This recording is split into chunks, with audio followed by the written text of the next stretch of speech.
All right, check this out. Grew up in the sticks, right? Had this buddy, Cletus, bless his heart, thought mayonnaise was a musical instrument. Swear to God. Anyway, saw this lady the other day bragging about having 4 Rugrats, saying she ain't changed a bit. And I'm thinking, honey, you're a walking red flag, a full-blown circus of instability. That's what you are. It ain't got to be nothing drastic like trading your minivan for a monster truck, but a fella's got to take stock, you know? Me, I'm proud of what I kicked to the curb, arguing.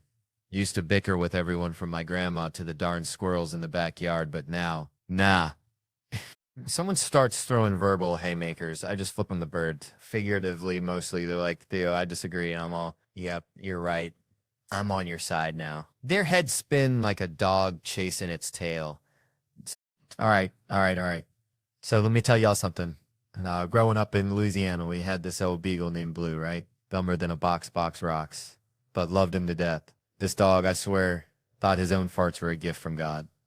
Chase his tail round and round, snapping at that phantom smell like he just cornered the Easter Bunny. Reminds me, kinda, of how folks are treating this whole AI thing, you know? Sniffing around something they don't understand, thinking it's gonna solve all their problems, when really it's just gonna leave them gagging on its digital flatulence. I'm telling you, this AI stuff, it's, like when my cousin Earl tried to make moonshine in his bathtub, sounded good on paper, ended up with a whole lot of nothing but regret, in a bathroom that smelled like burnt tires. See, everybody's talking about how AI is going to revolutionize education, personalized learning, make every kid a genius, but I'm looking at it like Earl's bathtub moonshine. A lot of hype, a little bit of potential, and a whole heap of things that can go sideways real quick. They say it's going to adapt to each student's pace, give them custom-tailored lessons like some kind of learning concierge, but I'm thinking, what happens when the AI gets bored? What happens when it decides little Timmy needs to learn about the mating habits of the Bolivian tree lizard instead of fractions? You think that algorithm cares that little Timmy's got a math test next week? Hell no, that algorithm's going to be off chasing digital butterflies, leaving Timmy in the dust with a bunch of tree lizard facts he can't use to save his life, just like when old Blue was chasing that fart, got nothing but air, and learned less than the dirt he snuffled. All right. Settle down, folks. Settle down. So, growing up in Slaughter, Louisiana, you wouldn't believe the nicknames. I weren't exactly tall. See, more like compact. One dude, Cousin Earl, bless his heart, he'd yell across the Piggly Wiggly, "Hey, Theo, I can't believe it's that big," referencing my personality, I guess. Wasn't the height, but the sheer force of will, you see, like a chihuahua with a Napoleon complex. That's me. And it got me thinking, all this talk about height, it's bullcrap. Tall folks, bless their hearts, they just conversational advantages like them fancy, overpriced steaks that taste like cardboard. There ain't nothing else special about them. They ain't smarter. They ain't funnier. They sure as hell ain't tougher. I've seen a possum take down a Great Dane. Size ain't everything. People. My grandma used to say, little man, little woman, they the salt of the earth. And she knew she was barely 5 foot nothing. Could skin a deer faster than you can say sweet tea. So all you short kings and queens out there, rock that height or lack thereof. You're the real MVPs. Reminds me of this fella, DJ Kentai's. Well, let's just say older gentlemen have some unique talents down there. But seriously, though, height aside, it's about what you bring to the table, not how high you can reach the shelf. It's like Kevin Hart. Love that little dude. He gets all the chicks despite his size. Oh! And party tricks. DJ can tie his balls into a knot. That is his party trick. Reminds me of Santa coming down the chimney. Am I right? Mm. Anyways, it all comes down to this. The world's obsessed with superficial stuff. Height, breath, snore, fart. It is always about that. But it's the inside, what kind of heart you got. You feel me? Like this one dude said, the iguana picking up a worm. Who am I compared to that iguana? And I'm up here thinking about Honky Pete as Jumanji League superheroes. It's bonkers. You rather never have sex again, or every time you do, you scream Jumanji. Jesus Christ. My point is, don't go trying to be something you ain't. Own your weirdness. Embrace your flaws, because at the end of the day, that's what makes you. You, whether you are Black Adam or Honky Pete, embrace it. Life's too short to be anything but a little snack size. Denzel, just ask Wayne Johnson with women thighs. And if anybody gives you grief about your height, just tell them to kiss your, well, you know. Just let your little light shine, y'all. Let it shine. And if they still give you trouble, tell them Theo Von sent you. And I'll sick Cousin Earl on them. He may be short, but he's got a big heart and well, Anyways, I'm done. I'm gonna get some nutty butter and tea with the queen, y'all. See you later, alligator. All right. Settle down, folks. Let me tell you about my Aunt Shirley. Sweet lady. Bless her heart. Used to collect porcelain dolls. Hundreds of them. Creepy little buggers staring at her like they knew your deepest, darkest secrets. Anyway, she swore one blinked at her once. Said it was a sign from Elvis, who apparently communicated through antique dolls now. That's about as believable as trying to explain something on the internet these days. It's all just absolutes, like that Kaepernick fella taking a knee, trying to talk about police brutality. Something real, something that needs addressing, but folks just heard knee and saw a flag and lost their dang minds. My brother's fighting in Iraq. They yell like Kaepernick's knee was causing sandstorms or something. It's like trying to explain to a squirrel that acorns are food, not currency. Just ain't gonna happen. Reminds me of trying to get abs. Remember that? Used to think I'm gonna have a six-pack by summer. Ended up looking like I swallowed a keg. The effort involved. Lord have mercy, personal trainers yelling at you. Chefs making you eat sprouts that taste like sadness. Electrocution making you question your life choices. All for something you can achieve by breathing wrong. Meanwhile, getting fat. Now that's effortless. Just lay on the couch, shoveling in those sweet, salty treasures like a dang gopher. No trainer needed. Just pure unadulterated bliss. See, growing up, my family wasn't exactly huggy. More like two cacti trying to dance. Awkward and prickly. First hug I remember was when I moved out, and it was just bam, done. Like two parking meters bumping uglies. Haunts me to this day. I gotta yell at that memory sometimes just to shut it up. Shower regret is real. Let me tell you, that's where all the dumb stuff I did in 3rd grade comes back to haunt me. But I asked my mama about the lack of affection. You know what she said? Your daddy didn't want me hugging you boys might make you gay. Lord have mercy. That's like saying, eating grits will make you speak Cajun. It's just plain wrong. But she was protecting him. See, he was afraid of raising sissies. So he sacrificed our hugs for the sake of machismo. It's twisted, I know, but hear me out. That's family, right? My dad was trying to improve on his childhood. Probably grew up in a barn where affection was a sign of weakness. So he took it from don't change his diaper, let him wallow in his own filth, to no hugs or else. And maybe, just maybe, if I ever have a kid, I'll take it one step further. No drama class. I'll yell, not 'cause I hate drama. Well, maybe a little, but 'cause I'm improving on my dad's childhood. Keeping the grit. Tossing the hug phobia, you know? It's not homophobic, folks. Daddy issues. Manifested as a deep-seated fear of velvet costumes and interpretive dance. Unless we at Fame High School. Then throw cottage cheese at everybody. All right, so I was back home in Louisiana last week, right? And my cousin Earl, bless his heart, he's got this whole thing about wasps. Like he's convinced they're government drones or something, so he's out there with a badminton racket swinging like he's playing Wimbledon against the deep state. And he says to me, he goes, Theo, you got to get wasp spray. It's the ultimate defense. Now, Earl's a good dude, but he also believes Bigfoot's running a meth lab in the Washington National Forest, so I take his advice with a grain of that pink Himalayan salt, you know, the kind that rich folks think makes their water taste better, but it's really just salt anyway. This whole wasp spray thing, it reminds me of that time I saw a dude try to rob a convenience store with a rubber chicken, thought he was being all sneaky, but the cashier just started laughing. Point is, some things just ain't gonna work, like Earl's wasp killing strategy or trying to pay your taxes with Monopoly money. See, that's how this whole sex offender situation is. People think, oh, I'll just blast him with wasp spray, that'll teach him. But hold on there, Skippy, that stuff's for wasps, and even then, Earl ain't had much luck. Plus, you're gonna end up in court with some lawyer charges by the nanosecond, arguing about whether you were defending yourself or just trying to reenact a scene from Honey, I Shrunk the Kid. Pepper spray.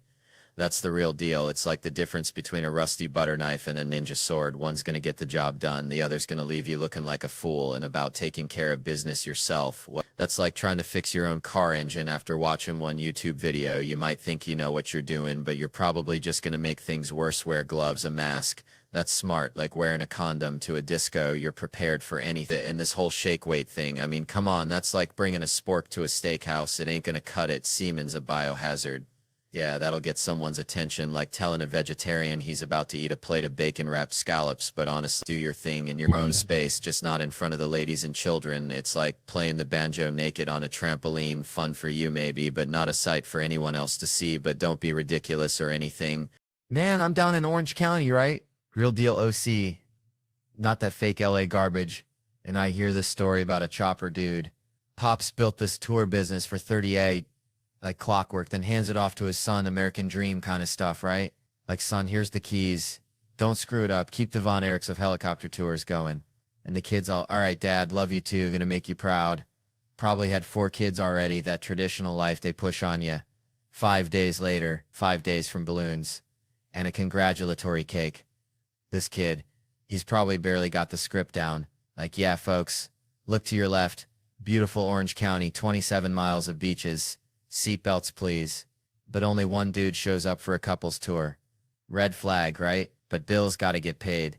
So they hop in, 10 minutes in. This guy just yeets himself out the door like a reverse Houdini, straight into the Pacific. I'm thinking, what in the actual tarnation? 5 days in, this kid's already got a story that'll be on I Shouldn't Be Alive. But turns out, the jumper, a 61-year-old, was riddled with something awful. Chronic pain, doctors throwing up their hands. Figured he'd had enough, and in my book, that's a goddamn hero. He wasn't gonna go out like some sissy overdose on pills while watching The Notebook under Nana's quilt.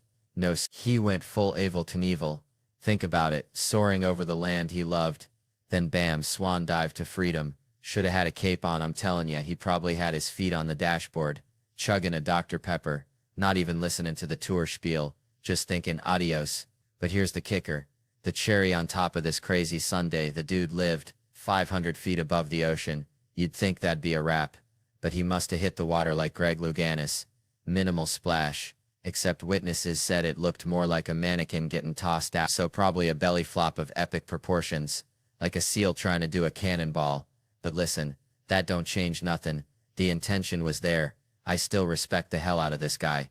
I just feel bad because on the way down, he's probably thinking 3 more seconds of pain, 2 more seconds.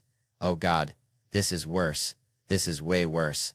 It does have a happy-ish ending though. He passed away later at the hospital. So here's to him, God bless him, and I hope someday I have the sheer audacity to orchestrate a grand finale like that. Even if I botch the landing, just a dude trying to stick it to the man in the sky. Even if he just ends up looking like a big ol' sea pancake. Lucy, Kukshan Trichjo Frenol for API. Bam, bam. We're just part of the mom package, ain't it? Like, I still get yelled at sometimes. Feels like I'm 8 years old hiding firecrackers for mama. And speaking of things you don't see coming, I got straight up attacked in Burlington, Vermont this year, which is like getting mugged by a yoga instructor, you know. Places like Birkenstocks and kombucha explosions. Everyone's blissed out. I thought I was safer there than in my own refrigerator, honest to God. Bernie Sanders could be the mayor of Niceville. That dude makes me think of when I'm arguing with a woman because I just know it won't work, but I've just got to lay my ideas on the table regardless. So post-show, I'm chilling with some funny folks, couple of beers, 2 blocks from the venue, when this fellow approaches and you can just smell the crazy like a raccoon that's found a can of hairspray. Something ain't right. He glares at me and goes, University of Vermont. I'm like, nope. He says, master's degree? I go, you're colder than a penguin's pecker. Then he shouts, I want to beat the shit out of all of you. But he's eyeballing me like I owe him money. I gave him the once-over.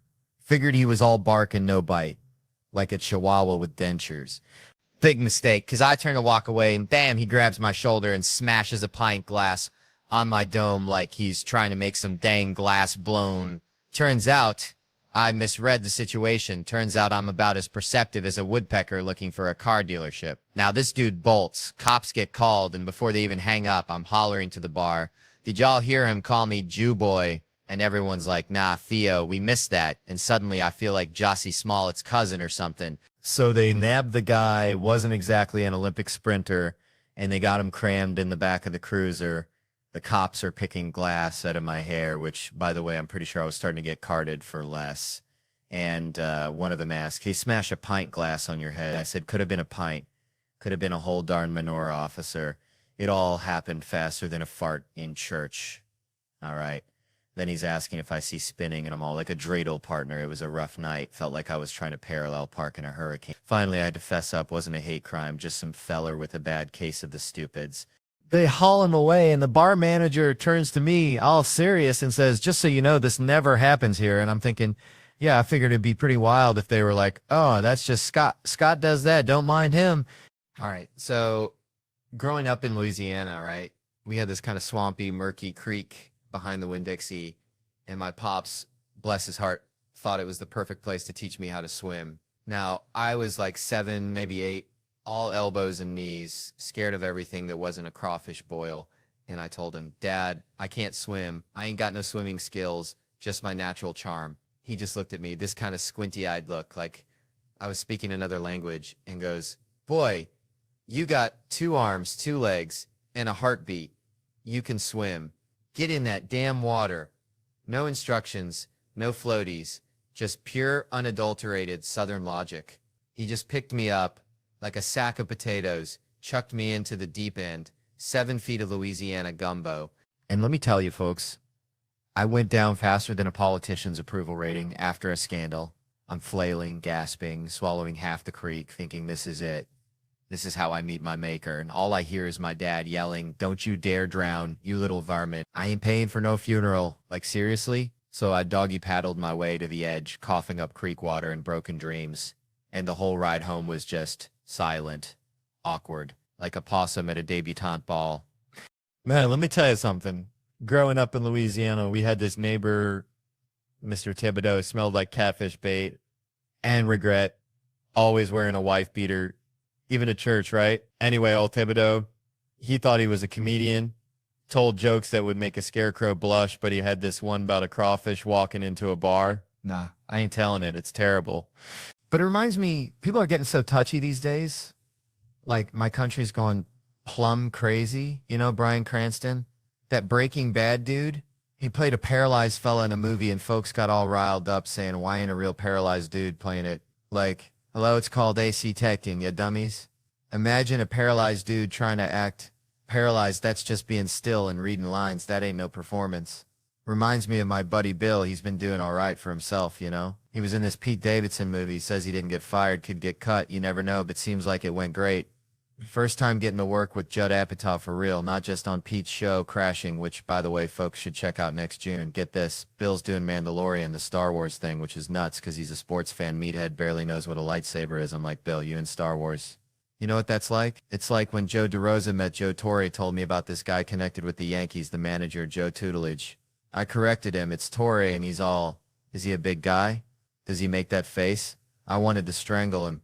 He just wanted to go buy vintage shirts, so I told Bill, this here payback for me meeting Joe Torre.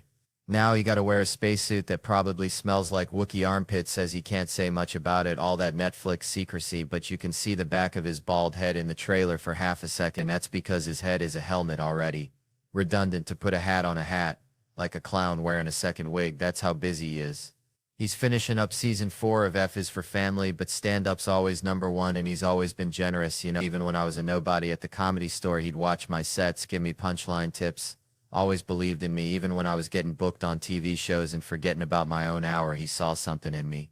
Cool vibe and knows how to unleash the craze, not like those guys who just yell and stay loud too long. Nah, Bill knows how to blow them back in their seats, then bring them back down smooth. It's a gift.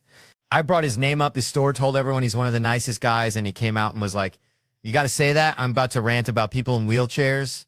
That means a lot. Being a newer comic, it's intimidating. But people did it for him, he remembers. Like Dave Chappelle told him something funny back in the early 2000s. He held on to that like a life raft in the comedy condos and hell rooms for years. Dave thinks I'm funny, he'd tell himself, kept him going. Even in the green room broom closets on the road, Bill said he was funny, carried him through those weekends. When you start out, you're lost, no confirmation, no roadmap, just looking around, seeing what other guys are doing, thinking you got to do the same, ping-ponging from one style to the next. Joe Kai comes in with a street team. Next thing you know, you're thinking you need a street team too, but it was just telling stories back at Nick's Comedy Stop, driving back in from Boston, finding the nearest comic, telling a story, getting a laugh, hearing the older guys telling their stories, wanting to have some yourself, something better than just a bad open mic. And then getting out on the road, hearing your friends suffer. That's where the comedy comes from. So remember, folks, go watch Bill Burr's special Paper Tiger on Netflix. Check out his tour dates at billburr.com. Listen to his Monday morning podcast, one of the best out there. And then maybe, just maybe, go call that weird neighbor you had growing up and tell him their jokes ain't that bad after all. Because honestly, folks, sometimes it's the Thibodeaus of the world that remind us what's truly funny, just like the time he tried to put a hat on a crawfish. Nah, I still can't tell you that one. It's just too dang awful. So I was down in Loringer, Louisiana, right? Now that's a place where the possums wear tuxedos to the Piggly Wiggly. Okay? My buddy Earl's got this cousin, Cletus, who runs an escape room at his double wide, only it weren't no mall kind of thing. See, it's more like if Deliverance met Home Alone after a case of Natty Light. Anyway, Cletus gets this idea from watching one of those police shows. All of a sudden, he is an expert, so he has to start his own business. He is also so big-headed, and that is where the problems begins. My Aunt Brenda is there along with the kids. You see, we pull up to Cletus's, and it's got this vibe like a meth lab that just lost its lease. That is for sure. My Aunt Brenda is like, oh, heck no. But the kids are screaming about fun, so we go in. Now Cletus opens the door wearing a bathrobe and a shower cap, looking like a Baptist preacher's wife after a rough night. First thing he asks is, have y'all seen my chihuahua, Pepito, and my uncle? Never one to miss an opportunity. Yells, tell Pepito to go get rocks. And then he spits a dip of tobacco onto the porch. This is where the bad began. Cletus ain't phased. He just smiles with his one tooth looking like a tombstone and a pumpkin patch and says, come on in, but leave your wallets and phones in the microwave for the safety. We should have never left our phones. It all went downhill. The kids went full-on sheep. They did not care about safety. Now, Cletus then starts explaining the rules in a low voice like he is about to sell drugs in the middle of the sate. My uncle is all over him, asking about Cletus's mother and why she ain't around. My Aunt Brenda is yelling, and I swear it was like watching a squirrel try to parallel park in the middle of the interstate, chaotic but entertaining. Then came the mother's room part, and that's where it got weird, like a banjo solo at a funeral. Weird. Now, Cletus says we got to leave our car keys, our L phones, our wallets, everything on the counter, which should have been our first clue to just leave. We were all standing there quiet, and my uncle said, did you hear me, Pepito? Go kick rocks. That is when Cletus said, the rules are the rules. It is the escape room. So we all dumbly followed Cletus into the room. And the moment the door slammed shut behind us, it hit me. No waivers, no contact information, just a sketchy guy and a locked door. It was the type of feeling when you accidentally drop a hot dog on the floor in the middle of a church event. Right then, I knew that Cletus had no clue what was going on. My uncle, he says, well, I reckon we're going to be working in a possum farm in Oklahoma by sundown before he starts yelling, Pepito, kick rocks. Because, heck, at that point, a possum farm seemed to that reasonable career choice compared to what Cletus might have had in store. I just know this is where the problem begins. Then my aunt yells, why did we come? I am out, which she said was the punchline to the whole thing. Man, this year's been like one long slip and slide fueled by lukewarm natty light and regret, you know. Went to this joint last felt like walking into a therapy session disguised as happy hour, some fella nursing a blue moon, 2 orange slices dangling like sad little Christmas ornaments. And I'm thinking, buddy, you ain't got a problem. You got a brunch order. I'm chasing the dragon with Hennessy, talking to this Kroger employee. Guy sounds like he's fighting off existential dread between aisle 5 and the frozen pizzas. And I picture him answering the phone, some lady yelling about a busted can opener, and he's got to be like, hold on, ma'am. Let me just snort a line and crack open a blue moon because Kroger's testing my will to live today. But hey, ain't we all in customer service in some way? A doctor's just selling you a few more laps on the carousel. I'm here slinging jokes like day-old donuts. And even that raccoon rummaging through your trash is providing a service. Just a real niche market, see? We're all just trying to keep the lights on. One awkward human interaction and questionable beverage at a time. And if that ain't beautiful, I don't know what is. Maybe except a field of blooming onions. Those things are miracles of engineering and probably unionized. So, I was talking to my buddy Earl the other day. Earl's got this pet raccoon named Stinky. Swears it can predict the weather anyhow. We were jawing about comedians, right? Like, who'd be good to run for something, anything really, maybe even head of the homeowners association. The names they threw out, bless their cotton socks, John Stewart, sure. Makes sense, smart fella. Always got something to say. But then, bam, Bill Cosby out of left field. I mean, dang it. It's like suggesting your grandma for an MMA fight. Said something like, get him out of jail. Which, last I checked, Cosby's either too old or they already let him out. Maybe he's touring retirement homes with a Jell-O pudding show. Who knows? I even saw Cosby do stand-up at a Jon Stewart benefit thing once. Wounded Warrior Project.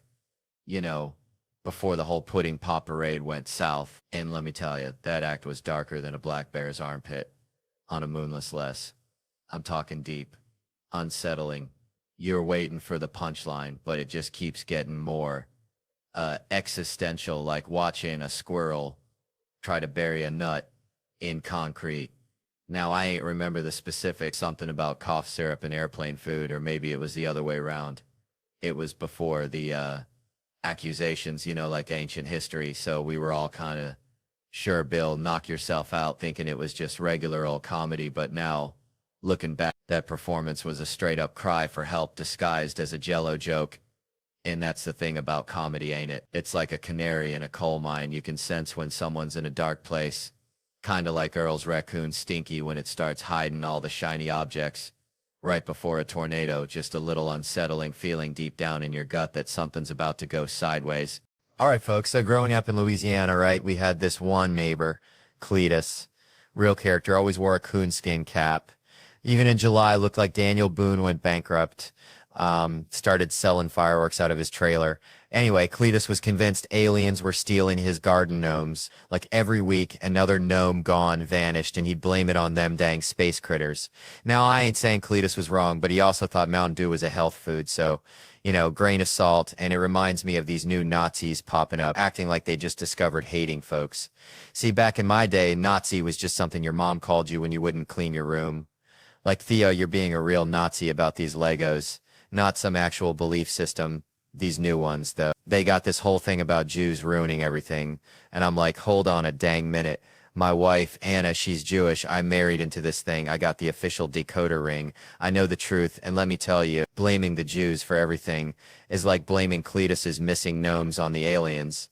Maybe check the raccoons first, you know. Speaking of Anna, I was telling her the other day, I said, honey, we've been hitched for like 3.5 years now. You cool if I still crack jokes about you on stage? And she just shrugs and says, yeah, go ahead. Just don't say I'm a bitch and you don't like me. I almost choked on my sweet tea. The bar is so low. It's practically underground. I mean, that's it. That's the limit. A show about how I hate my wife would be a damn disaster. It'd be like a men's support group hosted by John Voight and Alec Baldwin. Yikes. No thanks. Truth is, Anna is a bitch. A dynamite 5-foot Jewish bitch, and I love her to death. We're polar opposites. She walks around like she's immune to opinions, doesn't give a hoot what anyone thinks. It's beautiful. I, on the other hand, need everyone to like me all the time. It's exhausting. She says being with me is like dating a mayor running for the Mayor of Nothing award. We went to Best Buy the other day to get a TV. Didn't even get the TV. I was too worried the sales guy would be mad. So I bought an HDMI cable just to smooth things over. Anna's standing there, stone-faced. The guy asks if I have a Best Buy rewards card. I say no, but I wish, and she just walks off full-on Blair Witch style, disappears into the laser printer aisle. I'm left standing there like a dang fool. The guy tries again, want a rewards card? I say no, even though I just implied it's my greatest desire, 'cause I'm picturing telling him I'm trapped in a loveless marriage with little Miss Jesus Christ, who won't let me achieve my true potential. So one day I'm gonna leave her and finally get that dang rewards card, and she's all like, Jesus Christ, Theo, you're never getting that rewards card. See, that's the Catholic versus Jewish thing. I was raised Catholic, she was raised Jewish, two different worlds. We were talking about it the other day, not about kids, though, because we ain't having those. Everyone always asks. And I'm like, I don't know, never is a long time. 14 years ago, I smoked cocaine the night before college graduation. Now I'm afraid to get a flu shot, so who knows what tomorrow will bring. Maybe I'll finally get that Best Buy rewards card after all. All right, so let me tell y'all something. Right back in Louisiana, we had this one rooster, okay? Real mean fella. Name him Dr. Phil, because he'd peck at you and then act like he was giving you advice. He didn't ask for, you know. Anyway, it reminds me, I went to the doctor the other day just for a checkup, figuring I'd get the usual, you're fine, except maybe lay off the boudin. But this ain't no regular doctor. This dude's like if Dr. Phil. The rooster went to medical school and failed out, but they still gave him a lab coat. And I'm talking, walked in, didn't say howdy, didn't say bless your heart, just pointed at my head and says, you want something for that hair? Like I'm growing a chia pet on my scalp that nobody told me was dying. then slams my chart open, makes this whoosh sound like he just opened the gates of hell, and goes, wow, like I just confessed to eating a whole family-sized bag of Doritos in one sit-in, which, all right, maybe I did, but that's between me and the good Lord.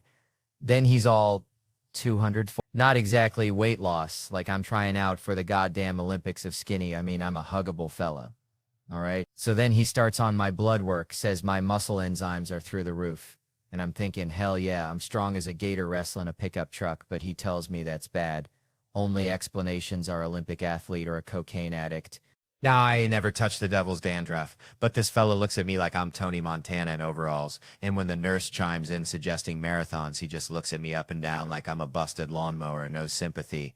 I swear I felt like a prize pig at the state fair, just waiting to get judged. Then out of nowhere, he asks if I'm married, and when I say yes, he's all to a guy. Like I gotta explain my love life to this dude poking and prodding at me, writes gay. On my chart, I mean, what in the sweet tea hell is going on? My wife asked if I'll go back. I said absolutely. He's the funniest doctor I've ever met. I mean, I just have to go back and show him my real muscle, the one that opens a jar of pickles after 3 days in the fridge. All right, so I was down in Loringer, Louisiana, see, back when the only thing hotter than the humidity was my aunt Shirley's perm after bingo night. And I swear we had this neighbor, Earlick, who claimed he could talk to squirrels, like full-on conversations. And Earl, bless his heart, he ran a boat cleaning business, but only in Tampa, Florida, because he said the squirrels there gave him the best business leads, which, now that I think about it, might be as believable as cleaning boats in Tampa, but hey, at least it ain't as crazy as my buddy over here selling serial killer tour maps. Like, here's where Dahmer got his dry cleaning done. Real dark tourist stuff, you know. Speaking of dark, my other buddy here reminds me of Gerard Depardieu. Like, the man could be wrestling a bear while eating a wheel of brie, just living life to the fullest. Which brings me to the point. See, if these two fellas were going to get their lives told in a movie, it'd be like casting Zac Efron as one of them, all chiseled and ready to rise, and Ethan Suplee as the other, kind of mirroring their style, yeah. Now back when Ethan Suplee was still in his prime, before all the weight loss, before he could show off his shoulders on Baywatch. And let me tell you, these boys here, their lives, it's like a breakfast of champions, all right? More like coffee, burger, powerlifting, pizza, coffee, chicken wings, and podcasts. Italian food and edibles, and never-ending edible sleep, a breakfast sandwich versus an Italian turkey with extra meat, like spicy Italian at Subway, but with turkey and ham. You know, put these fellas in a horror movie, it'd be all suck and stick or scream and run. But honestly, they do the opposite of what they're told, screaming as loud as possible, running like hell, until it starts attacking and the other one is there. That it's, you know what, that's how it would go, I promise. If we raided their fridge right now, we'd find mayo, Kool-Aid, and Diet Coke, pizza, beer, and Diet Coke, a whole damn ecosystem of questionable choices. And who'd be the first to take a sip? Definitely me. I'd be like, there's got to be some alcohol in this, right? Hey, have you had a drink? Let me drink your piss. I hope you learned something about the power of friendship, because we sure did. And you can find my wilderness antics on Netflix. The Cabin.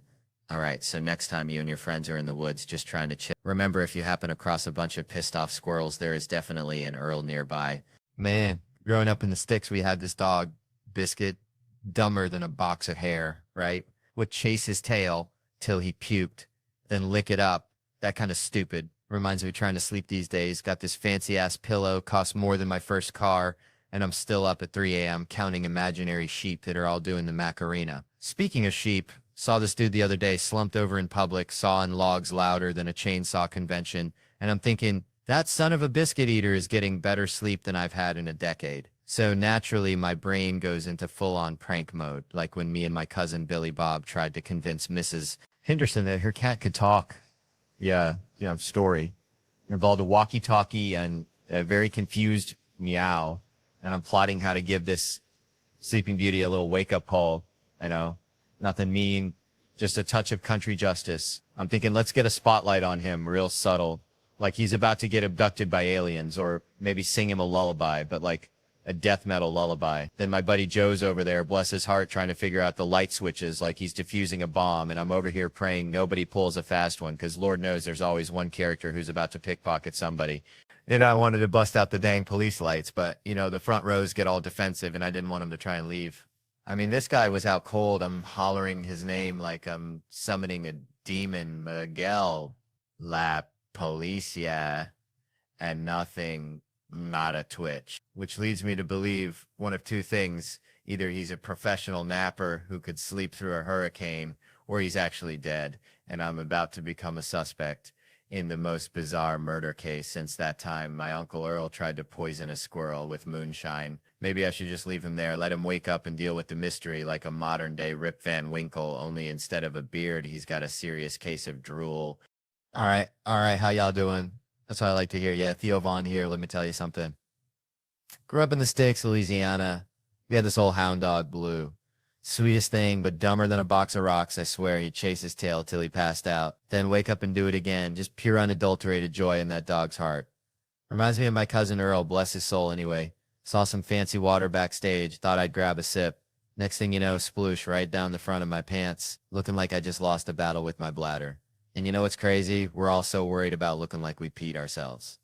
Like it's the ultimate social faux pas, but let me tell you, nobody's intentionally rocking the pee-stained pants look. Like, yeah, just gonna let this soak in. Air dry. Adds character. Nah, if it happens, it's an accident. A momentary lapse of judgment. Like driving a tractor through a car wash, you just gotta own it.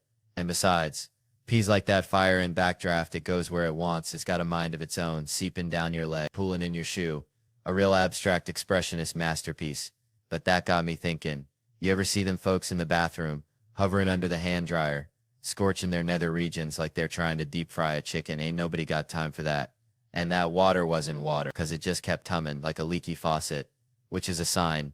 I'm getting older. 43 now, which is weird, 'cause I just got carded at Cracker Barrel, but my knee sounds like a bowl of Rice Krispies. Makes me think of these awards, you know, we give them out, feel good, raise some money, but it's like, who really deserves it? You know, like in Willy Wonka, Charlie gets the golden ticket, takes Grandpa Joe, and everybody's cheering, but what about Grandpa George, huh? Laying in that bed, looking like a prune, getting passed over for the guy who suddenly remembers how to walk after 4. Grandpa Joe, that walrus-mustached con artist, lying in bed while they sing Cheer Up Charlie, that song that sounds like a funeral dirge, while his mama makes laundry soup. It ain't right. It ain't fair. It's like award shows where some folks get the golden ticket, and others are left eating dust. And honestly, that reminds me of that hound dog Blue.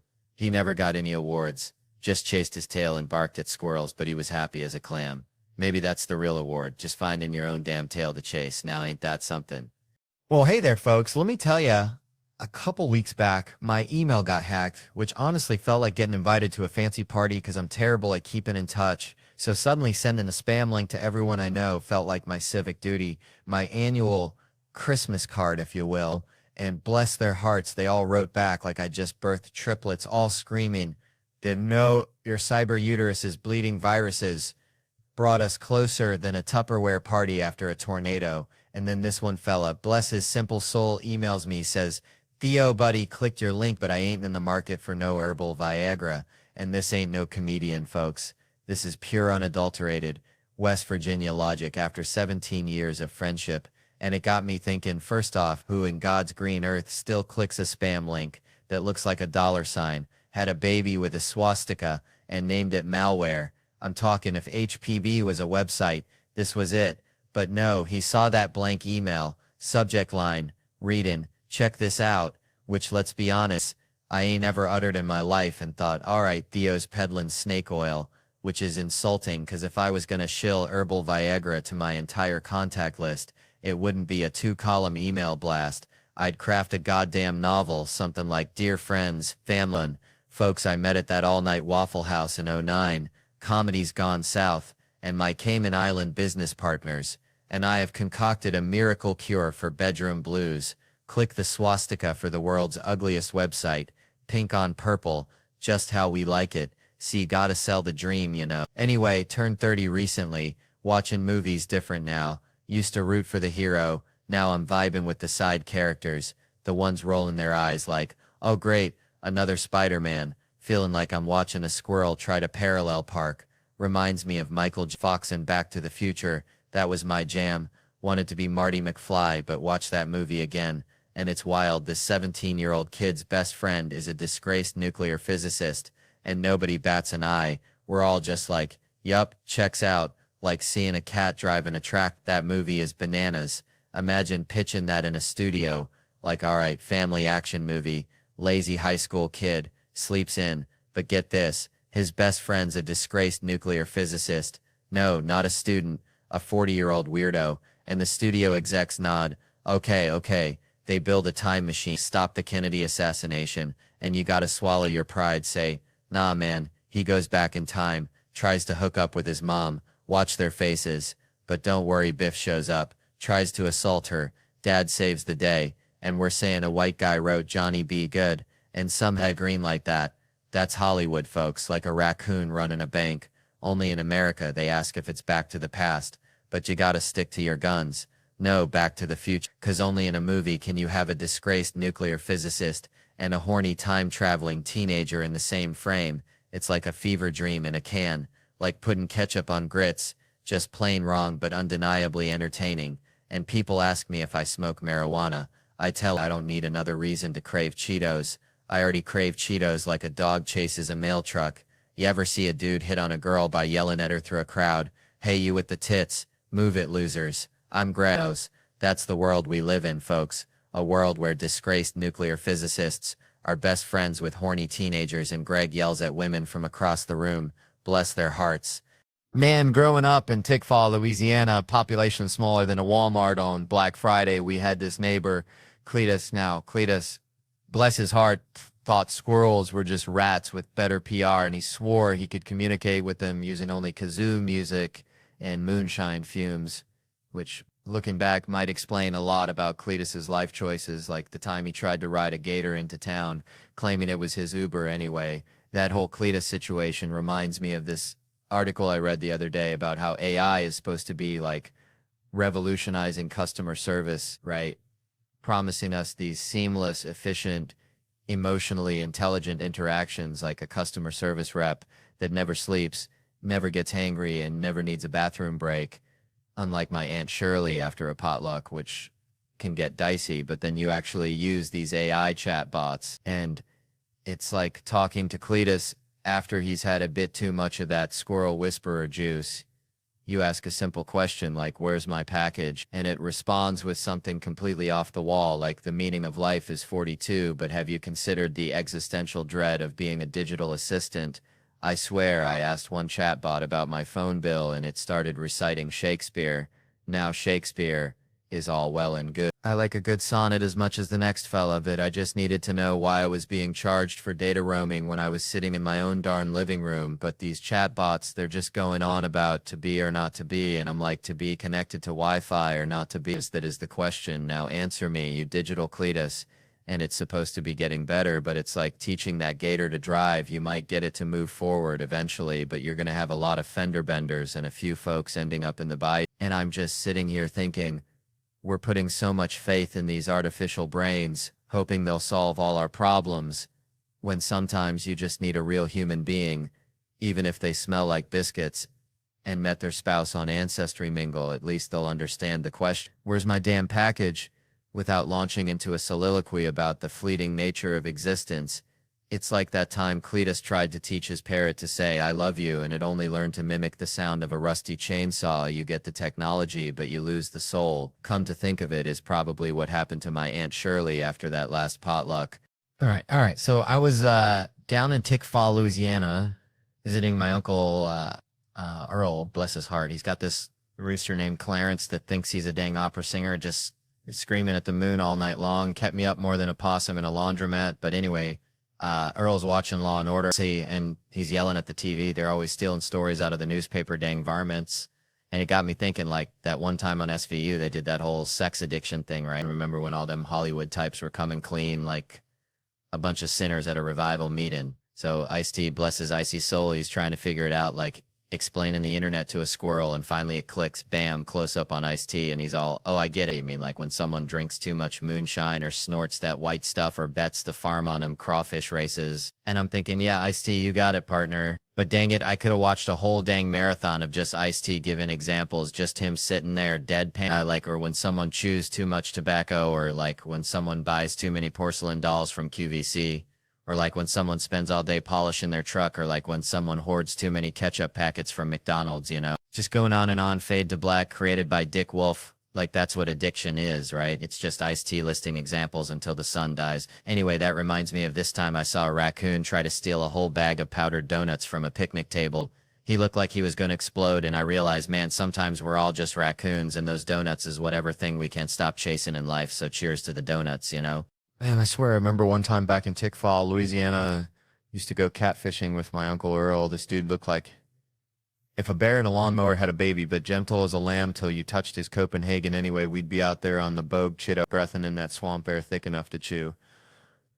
And he always said, Theo, boy, sometimes the best way to catch a catfish ain't with no fancy bait. It's just acting real still, real calm, like a log floating downstream.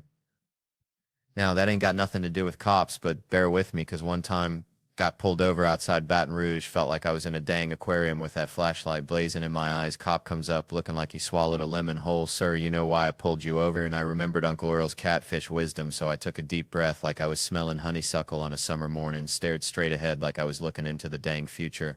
Let him ask again, sir, do you know why I pulled you over? And this is where it gets real. Tick for real, Uncle Earl. I put my finger to his lips, gentle as a butterfly landing on a magnolia. Shh, I said, like I was telling a baby robin to hush. Then I ain't even lying. Stroked his mustache, just a little tap, tap, tap, like playing a tiny piano on his face. And then, brother, I just eased on down the road, left him standing there looking like he'd just seen Bigfoot riding a uniskull. I'm telling you, sometimes treating a cop like a catfish is the dang answer. Now, I ain't saying it's legal, but I'm saying Uncle Earl would be proud, real proud. All right, folks, let me tell you about my Uncle Earl. Bless his heart, used to collect dryer lint, right? Not just any lint, mind you. Earl only collected lint from his underender, said it was like harvesting tiny, fluffy memories of his day, you know? Anyways, Uncle Earl, God rest his soul, he'd always say, Theo, life's like a lint trap, catching all the weird stuff. But it's what you do with that weirdness that matters, and Lord have mercy, he was right. That brings me to Joe Biden, bless his heart. Old Sleepy Joe seems like he's collecting weird moments like my Uncle Earl collected lint, you know? Just piles them up. See him with Greta Thunberg? I'm predicting awkwardness so thick you could spread it on a biscuit, that's a fact. He'll be whispering sweet nothings about the ozone layer. She'll be glaring like he just single-handedly melted the North Pole. It'll be a YouTube goldmine mirror. I'm telling you. And Asians, now there's a group, y'all. Smartest folks on God's green earth. They're building iPhones while the rest of us are arguing about politics on Facebook. That's a fact. I'm practically an Asian supremacist, if that's a thing. I ain't hating on nobody, but them Asians are just out there hustling. They deserve a little credit. Except I saw a fellow on Twitter saying racist stuff to Asians on his iPhone, and I was like, hold on, at least have some respect for where that stuff comes from. You're right there next to the damn children making the electronics. It's like being circumcised and then complaining about the doctors. I'm telling you, folks, that's the kind of respect that we need in this country. All right, settle down, y'all. Let me mail you something. Grew up in this town, see, smaller than a gnat's patootie, where the biggest excitement was when the Dollar General got a new shipment of off-brand cheese puffs. My mama, bless her heart, she used to say I had the social skills of a feral cat, which fair enough, because I preferred hanging with the stray dogs down by the creek, trying to teach them Shakespeare, because, you know, even mutts deserve a little culture. One time I swear I saw Old Blue, hound dog, with one ear missing. I swear he almost understood Hamlet's soliloquy, or maybe he just wanted a biscuit. Hard to tell with dogs. They're kind of like politicians, always looking for something. But see, that's how I always been, connecting dots that ain't even close to each other, like trying to make a gourmet meal out of roadkill and ketchup packets, which, by the way, I actually tried once, don't recommend it. Anyway, all that to say, folks are always asking, Theo, how do you do it? How do you find the funny in everyday life? And I tell them it's like finding a four-leaf clover in a cow pasture. You got to wade through a whole lot of crap first. Which brings me to this thing about, like, people feeling disconnected. Like they're wandering through life wearing socks with sandals, just completely missing the mark, you know? See, we're all just searching for something. A connection, a purpose, maybe just a decent Wi-Fi signal, but we get so caught up in the noise. The Instagram filters and The political arguments that sound like two squirrels fighting over a walnut. We forget to look around and see the actual real deal beauty, the goofy, imperfect, beautifully flawed human connections all around us. And we're so caught up in trying to be somebody else. Some Instagram influencer with a butt the size of a small car and a life that's probably as fake as a $3 bill, that we miss out on the chance to be ourselves, warts and all. Because let me tell you something, those warts, those flaws, those weird quirks that make you are the things that people actually connect with. That's the four-leaf clover. That's the good stuff. That's what makes life worth living. Even if you are wearing socks with sandals. And maybe, just maybe, especially if you are, because hey, at least you're comfortable. And that's more than most people can say. And at the end of the day, ain't that what it's all about?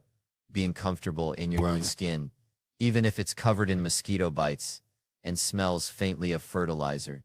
Just own it. Be you. Be weird. Be wonderful. And for the love of Pete, stop taking selfies with duck faces. Nobody wants to see that, unless you're actually a duck. Then go wild. Quack it up, baby. Quack it up.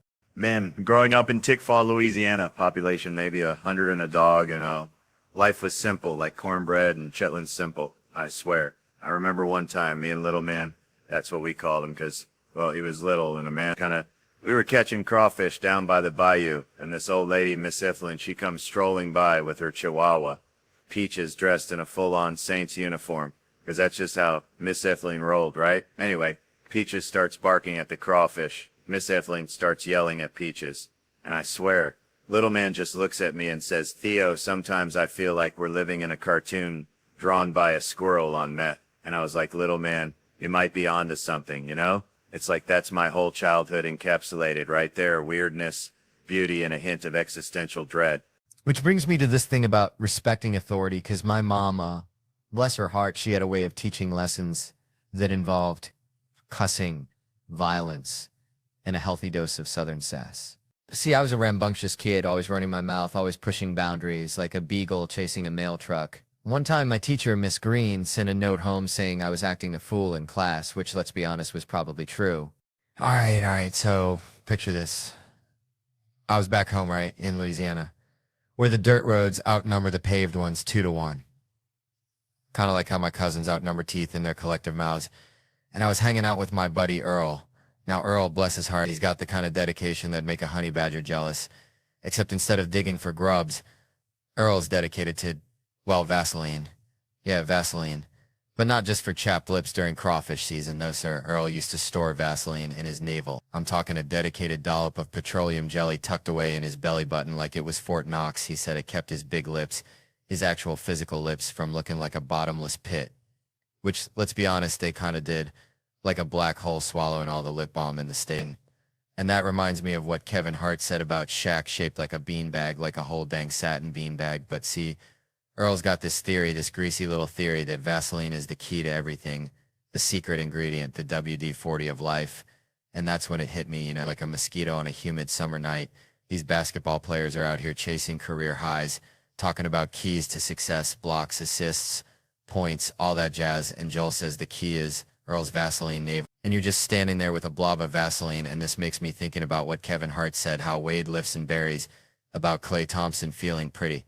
I swear the way these athletes carry on, it's like a bunch of squirrels fighting over a single acorn. That's kind of like that time I tried to teach my grandma how to use the internet. She ended up ordering a life-size cardboard cutout of Burt Reynolds and started calling him her digital boyfriend. But underneath all the sweat and Vaseline and post-game interviews about team, there's a real desire for something more, something real, something like what Ernest said won't go through. He'll flunk the physical, something beyond the game. Kind of like Earl's obsession with keeping his lips hydrated. It's a quest for something real in a world that's mostly just a whole lot of hot air and maybe, just maybe, a little too much Vaseline.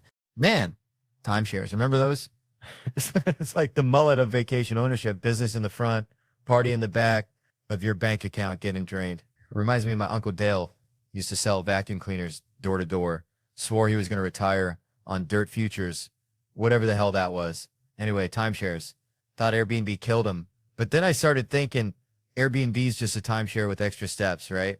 You're sharing somebody's time and probably their questionable hygiene habits. Let me tell you, I ain't trusting no strangers loofah. That's where the swamp creatures breed.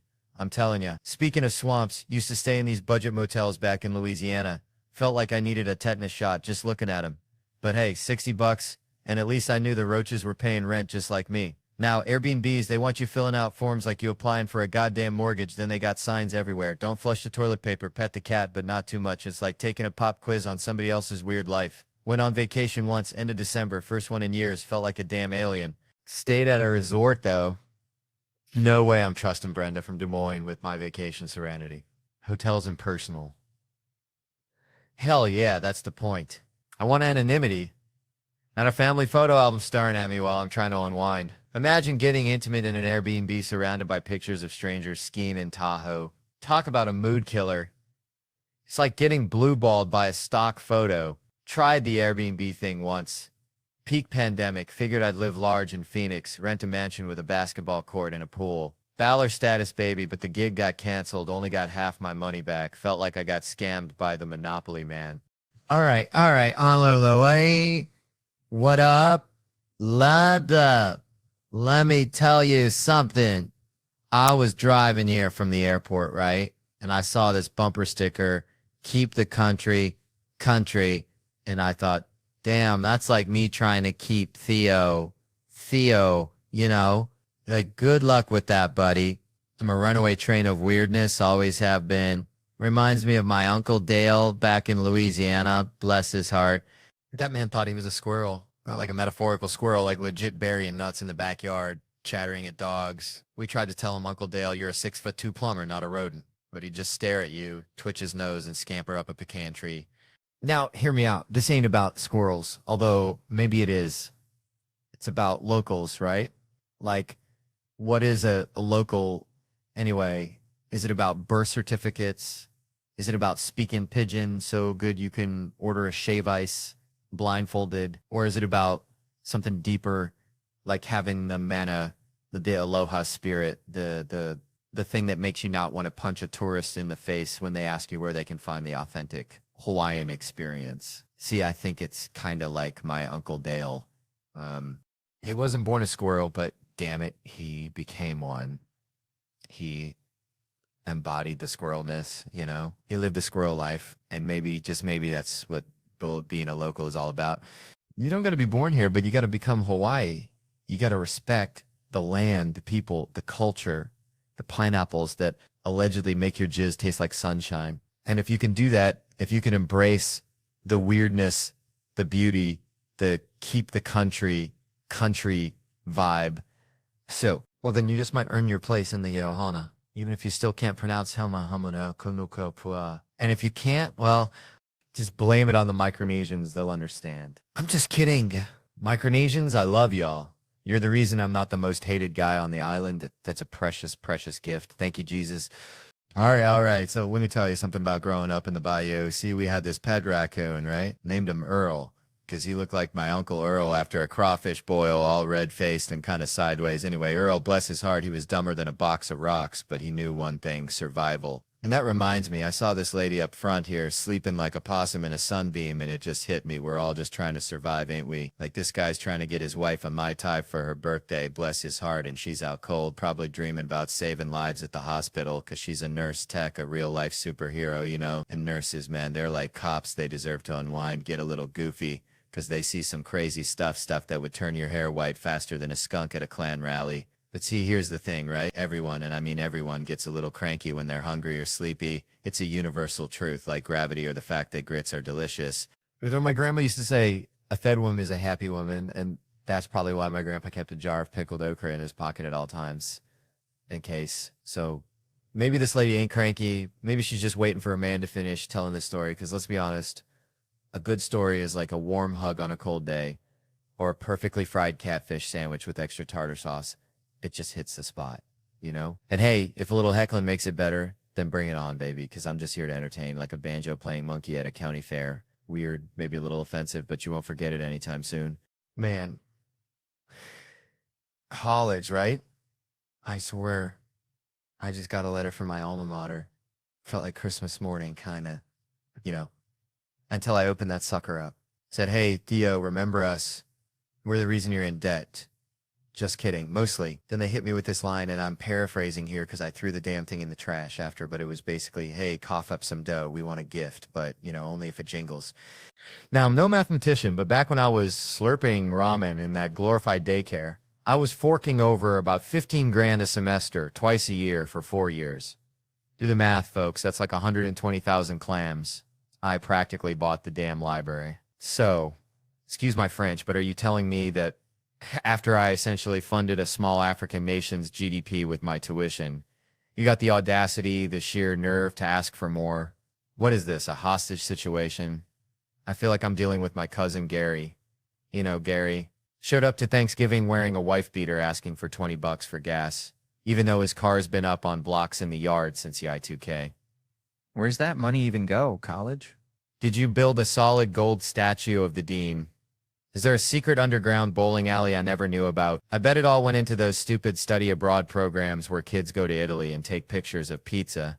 Meanwhile, I'm eating ketchup packets in the library, trying to decipher Shakespeare with a hangover the size of Louisiana.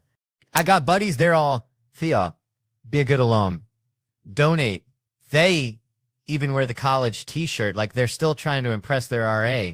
Look, if you're a grown man still sending money to your old college, that's like still paying your ex-girlfriend's rent. She ain't coming back, buddy. You're just enabling her kombucha habit. That college, that's a $120,000 hooker, and you fell in love with her. In the letter, they were all like, it's been a while since you donated. I felt like firing back. It's been a while since you housed and educated me. I thought we had a deal. I gave you my money. You gave me a piece of paper and a crippling sense of inadequacy, but they gave me this cinder block room, smelled like stale beer and regret, covered in a Reservoir Dogs poster, and the first real heartbreak of my life, and probably HPV. And that's it. That's the ROI? Man, what even is college? Seriously, somebody tell me, because I went and I still ain't got a clue. I was 18, looked like a thumb with hair, living like a Ninja Turtle on a diet of cigarettes, Adderall and Natty Light. It was a 4-year-long game show. Do my friends hate me, or do I just need to sleep? But instead of winning money, you just lose a fortune. And the kicker? I agreed to this deal when I was 17, no lawyer present, wearing sweatpants with pizza sauce on the knee. That's gotta be illegal, right? They tricked me like Brendan Dassey on Making a Murderer. Pulled me out of high school, 2 guys in clip-on ties like, come on, son, do the right thing, sign here, you'll be an English major. And I fell for it. An English major. 120 grand so some professor could tell me to read Jane Austen, and then I didn't. Y'all can laugh, but that's the worst financial decision I ever made, and I once bought a used jet ski from a guy named Bubba who claimed it was slightly haunted. So I was at this crawfish boil back home, right? Uncle Bobby, bless his heart, tries to deep fry a whole watermelon. I swear to God, he saw it on Pinterest. Anyway, it explodes like a damn grenade, watermelon shrapnel everywhere. Nobody gets hurt, just covered in sugary goo and regret, mostly Bobby's. Reminded me of this one time I wrestled a gator at a church camp. Don't ask. But it got me thinking about the Travel Channel, which, yeah, they call me a professional fun seeker. Sounds like something a robot would say after its programming goes haywire. I'd rather be called professional dumbass, because at least that sounds like me. I ain't fought no bear despite what the internet says, though I did once try to teach a possum to play the banjo. That's a story for another time and another bottle of sweet tea, but the Travel Channel's website is worse than dial-up internet, a Walmart parking lot. All right, so I was at this Waffle House down in Tickfaw, Louisiana, right? Place smells like regret and burnt coffee, the vibe. And this lady, bless her heart, she orders the most expensive thing on the menu. It's like a lobster omelet with a side of gold flakes or something. I don't know, something ridiculous. And I'm thinking, man, this is Waffle House, not the goddamn Ritz. It's like bringing a Ferrari to a monster truck rally. Reminds me of this one time my cousin Earl tried to impress this girl by taking her to the fanciest burger joint in Ponchatoula. Spent his whole paycheck, and she ended up leaving with the dude driving a tractor. Turns out she was into that farm-to-table lifestyle, literally. And, these waiters, they got to give you that little head nod that, are you sure you can afford this look, like they're protecting your bank account from yourself. Which got me thinking about women complaining about relationships. Always picking the wrong dudes. It's like ordering a steak and lobster when you know you're on a damn McDonald's budget, If you keep attracting ain't shit dudes, maybe, just maybe, there's something about your pussy that's broadcasting easy signal, like a moth to a busted-ass porch light. It's time to take some responsibility, ladies, because no one want to hear complaints about this. It just feels like Michael Jackson being poor. You know, imagine MJ growing up in the projects, him and Tito riding around in a Cadillac looking for bad girls, Michael's on crack, and now suddenly get that the police, they didn't protect the black people, which it feels like an old Timex commercial for them. But it is all right if the brother gets paid, like Ike Turner did as the king of the Wolverbeater before O.J. Simpson taking that crown. But when O.J. was innocent in the eyes of Johnny Cochran, those white people who couldn't sleep because of the verdict, it's like black people getting insomnia since the slavery. Now you hear something like that, you just want to yell out, fuck the police, while driving 300 miles an hour in a Volkswagen because Lorena Bobbitt cutting off her husband's member, driving down the freeway and throwing it out the windows, Justice 2, and with the LA Police Department searching for OJ. Simpson, you're thinking it is the justice system that is not working. It's all connected, man, like dominoes falling after a crawfish boil. Growing up back in the holler, we had this old hound dog. Blue, dumber than a box of rocks soaked in moonshine, I swear. The dog thought a vacuum cleaner was the devil himself. Would bark at it till he passed out, bless his heart. Reminded me of my Aunt Tammy trying to work a smartphone. Just pure, unadulterated panic. But Blue, he had this one trick. See a squirrel, he'd chase it right up a tree, then just sit there wagging his tail, barking at the branches like he was waiting on a winning lottery ticket. Which brings me to this fella, Craig. Met him at the bank. Not a teller, not security, just loitering. Like a scarecrow forgot its job. I said, how you doing, out of southern politeness, you know, the kind Granny drilled into you for she hit the hard stuff. And this dude, Craig, launches into a dissertation on his upcoming trip to Virginia like I'm his damn travel agent or something. Turns out he's visiting his sister after 15 years. Never been before. I'm thinking, buddy, you got more baggage than a Kardashian going to a yard sale, and he just drones on monuments and whatnot, and I'm trapped, man, like a possum in a parking lot wanting to scream, I just want to deposit this check so I can buy more jerky, leave me be. But he's got me cornered, this social vampire, and he actually says, I'll be here when you walk out. Like it's a threat, not a promise, and that's when it hit me, this whole how you doing thing. It's a social contract, a gentle dance. Not an invitation to your therapy session. You got to keep it light, people, like a firefly on a summer night. Fine or great is all you need. Anything else is like showing up to a potluck with a plate of roadkill. Just ain't right. So next time somebody asks, remember Craig and keep it brief. Unless, of course, you want to unleash the hounds of hell on an unsuspecting stranger, then by all means tell him about your bunions. All right, hold on now. Let me tell y'all something. So I was back home in Louisiana, right? Place flatter than a pancake after Mama Sue sits on it, which, bless her heart, ain't nobody wanting to see. And my buddy Earl, bless his heart too, kind of simple fella. Earl's got this bucket list, right? Now, most folks, they got traveling the world, skydiving, maybe learning to play the dang harp on their list. Earl wants to learn how to belly dance. Belly dance. I swear I almost spit out my sweet tea. Told him, Earl, you look like a busted refrigerator, try and wiggle, but you go on with your bad self. But it got me thinking about meeting Obama. You know, Bo, as I called him, real, in the White House. Like I told my wife, girl, this my De Niro moment. You better recognize, and how I did my Denzel impression. Chomp chomp, training day. Nobody clapped. I swear it was racist. Anyways, it was just such a small thing, belly dancing dreams and presidential handshakes. All mixed up like grits and gravy, but the other day it really pissed me off when I saw Cube talking about how I walk. You know, he just stays angry because his top lip never moves. Reminds me of my Uncle Ray. That dude looks like he hasn't had a decent haircut in 5 years. But you know what made me think this is the same Nicole Kidman where she couldn't even clap? She just had boomerangs for hands right there. The point is, folks are so dang worried about these big, grand bucket list items, the things they think are important, that they forget about the little things, like just getting out there, running along the beach like I like to do, but then somebody threw shit at me, literally. But no matter what, folks are so worried about feet, you just got to realize you can't take steps in life without them. And that reminds me, I got some gala ladies coming over to get their feet blessed. It's all connected, see?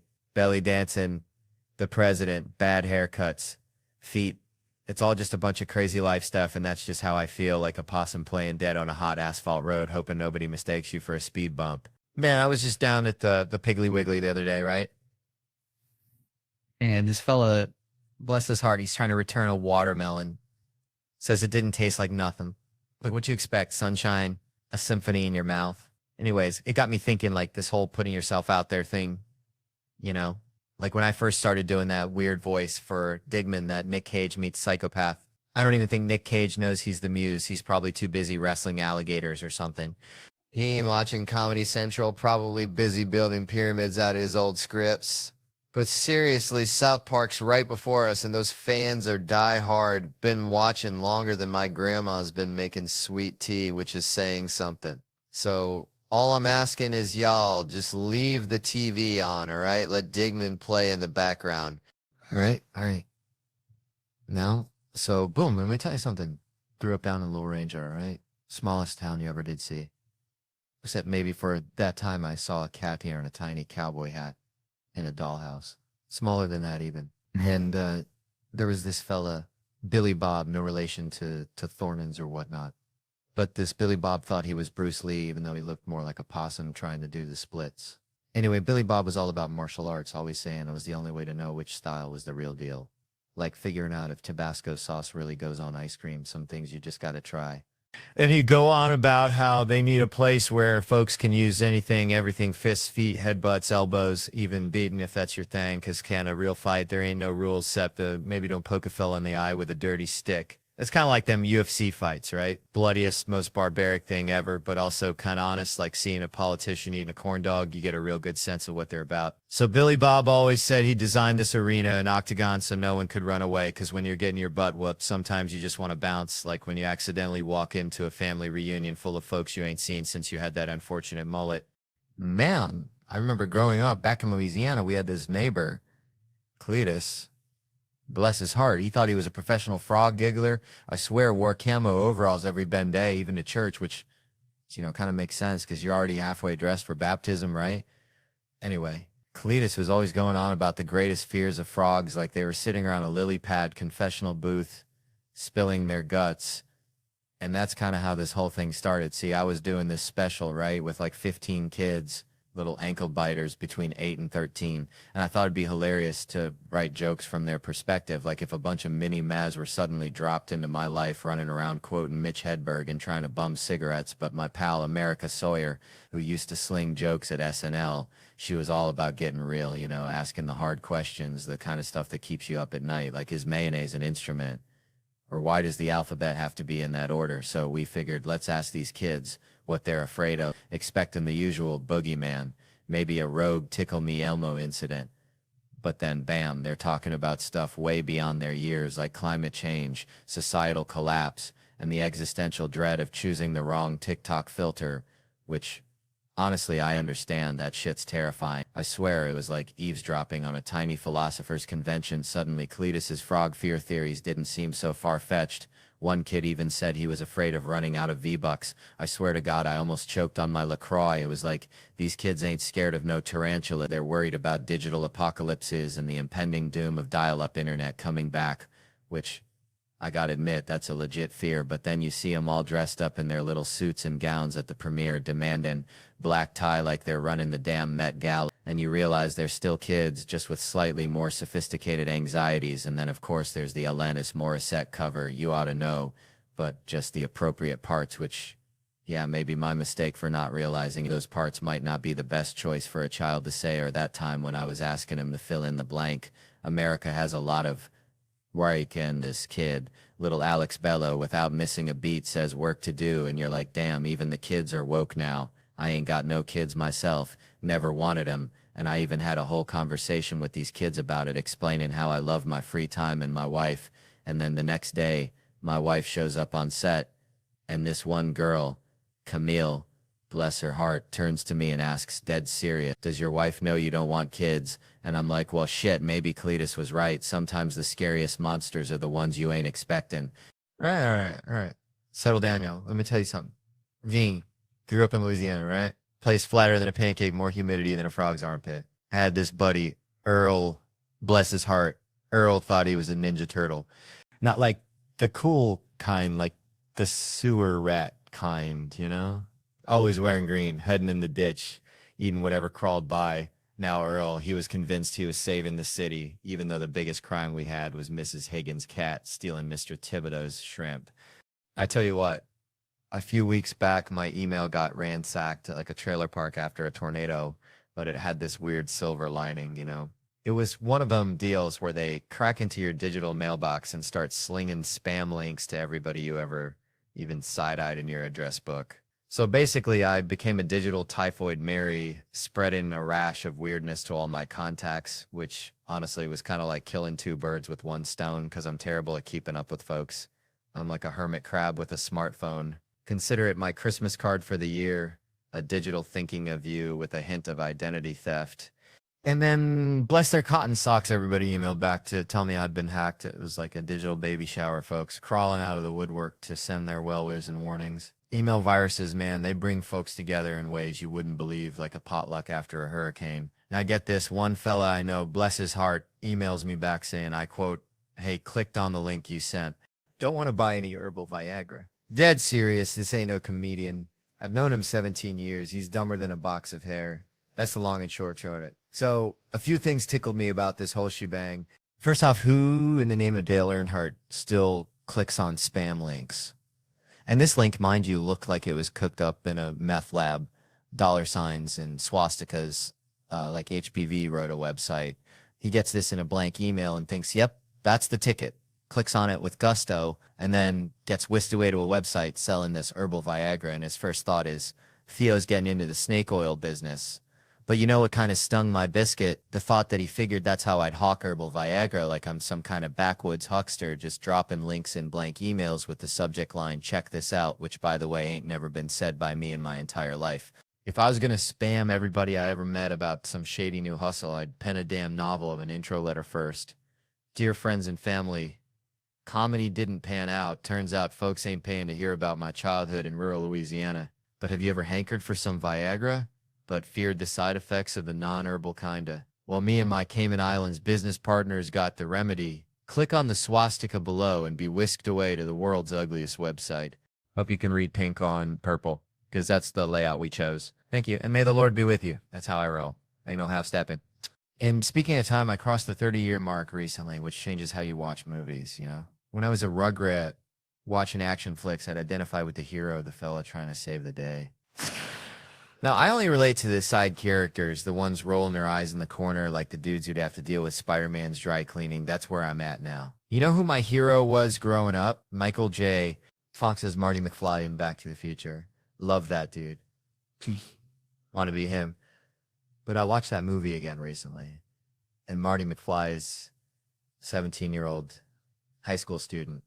His best friend is a disgraced nuclear physicist. And I swear to God, they never explain how they became friends. And we were all just cool with it. Nobody batted an eye. We were just like, who's his best friend? A disgraced nuclear physicist? Okay, yeah, proceed. Yep, that checks out. Proceed with the movie. Back to the Future is a classic, no doubt, but it's a downright bizarre movie. I'm telling you. Imagine the pitch meeting. Two fellas strolling into a movie studio saying, okay, we got an idea for the next big family action movie. It's about a fella named Marty. He's a high school student. Real lazy. Always sleeping late. The studio guys are like, okay, is he cool like Ferris Bueller? And the writers are like, nah, but he's got a best friend. Yeah? Who's that? Oh, just a disgraced nuclear physicist. I'm sorry, is this another student? Oh, no. This other guy's like 40 or 80. We ain't sure how old he's supposed to be. Anyway, so one day, the boy and the scientist, they build a time machine. Whoa. Okay, I see where this is going. Let me guess. They build a time machine and go back in time and stop the Kennedy assassination. Oh, no. It's a real good idea. We didn't even think of that. Okay, well, what do they do with the time machine? Well, now I'm embarrassed to say. All right, here goes nothing. We thought it'd be fun if the boy, went back in time and tried to make moves on his own mama. So we thought that'd be a hoot. And then, oh yeah, no, but don't worry, he doesn't actually get to Netflix and chill with his mom because this family friend named Biff shows up and tries to have his way with her in front of the son. And then the dad, he has to defend her honor. And we're also going to say that a white man wrote Johnny B. Good. So we're going to take that away from them too, just for kicks. Well, this sounds like a fantastic movie. We are definitely going to make this. Now, you say they go to the past. You want to call it Back to the Past. No. Back to the Future. Right, but they go to the past. Yeah. But it's like, what in the sweet tea is going on? Man, reminds me of my uncle Earl, God rest his soul, used to cut in line at the Piggly Wiggly something fierce, said he was testing their security, which was just his way of saying he didn't want to wait behind Mrs. Higgins and her 800 coupons anyways. I never really thought much about things I do. Like, I take my youngins to the Six Flags, the whole damn Six Flags. We're talking 30, 40 minutes tops. People look at me like I'm Moses dividing the Red Sea with a fanny pack full of hot dogs.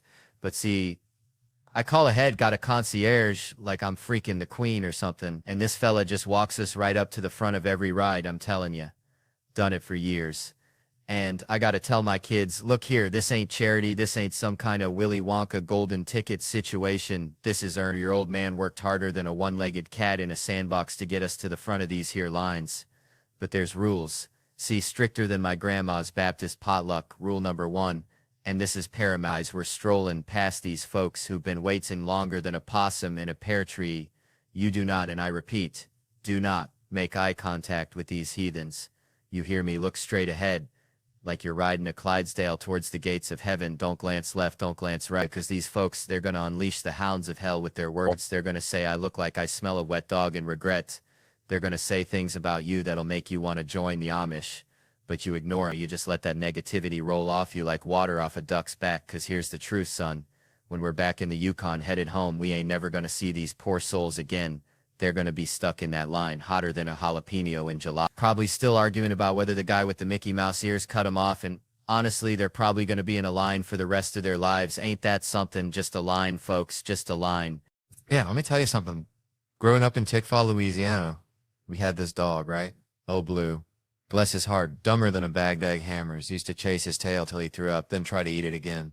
But Blue, he had this one trick, seeing a car coming a mile away like he had radar or something. Reminds me of my girlfriend in true crime, I swear. She's obsessed with serial killers like Blue was with his own rear end. I mean, her Netflix queue is just a parade of Manson, Bundy, Dahmer. It's like a horror movie marathon every night. It's nuns getting off hookers, disappearing, kids. Well, you get the picture. Then she watches Great British Baking Show after like a palate cleanser after a feast of darkness, which I find so goddamn terrifying. Man, I was just back in my hometown, in Loringer, Louisiana, population smaller than the number of teeth my Uncle Earl lost to possum wrestling. And this fella, bless his hair, tried to connect with me over grits at the Waffle House. Grits.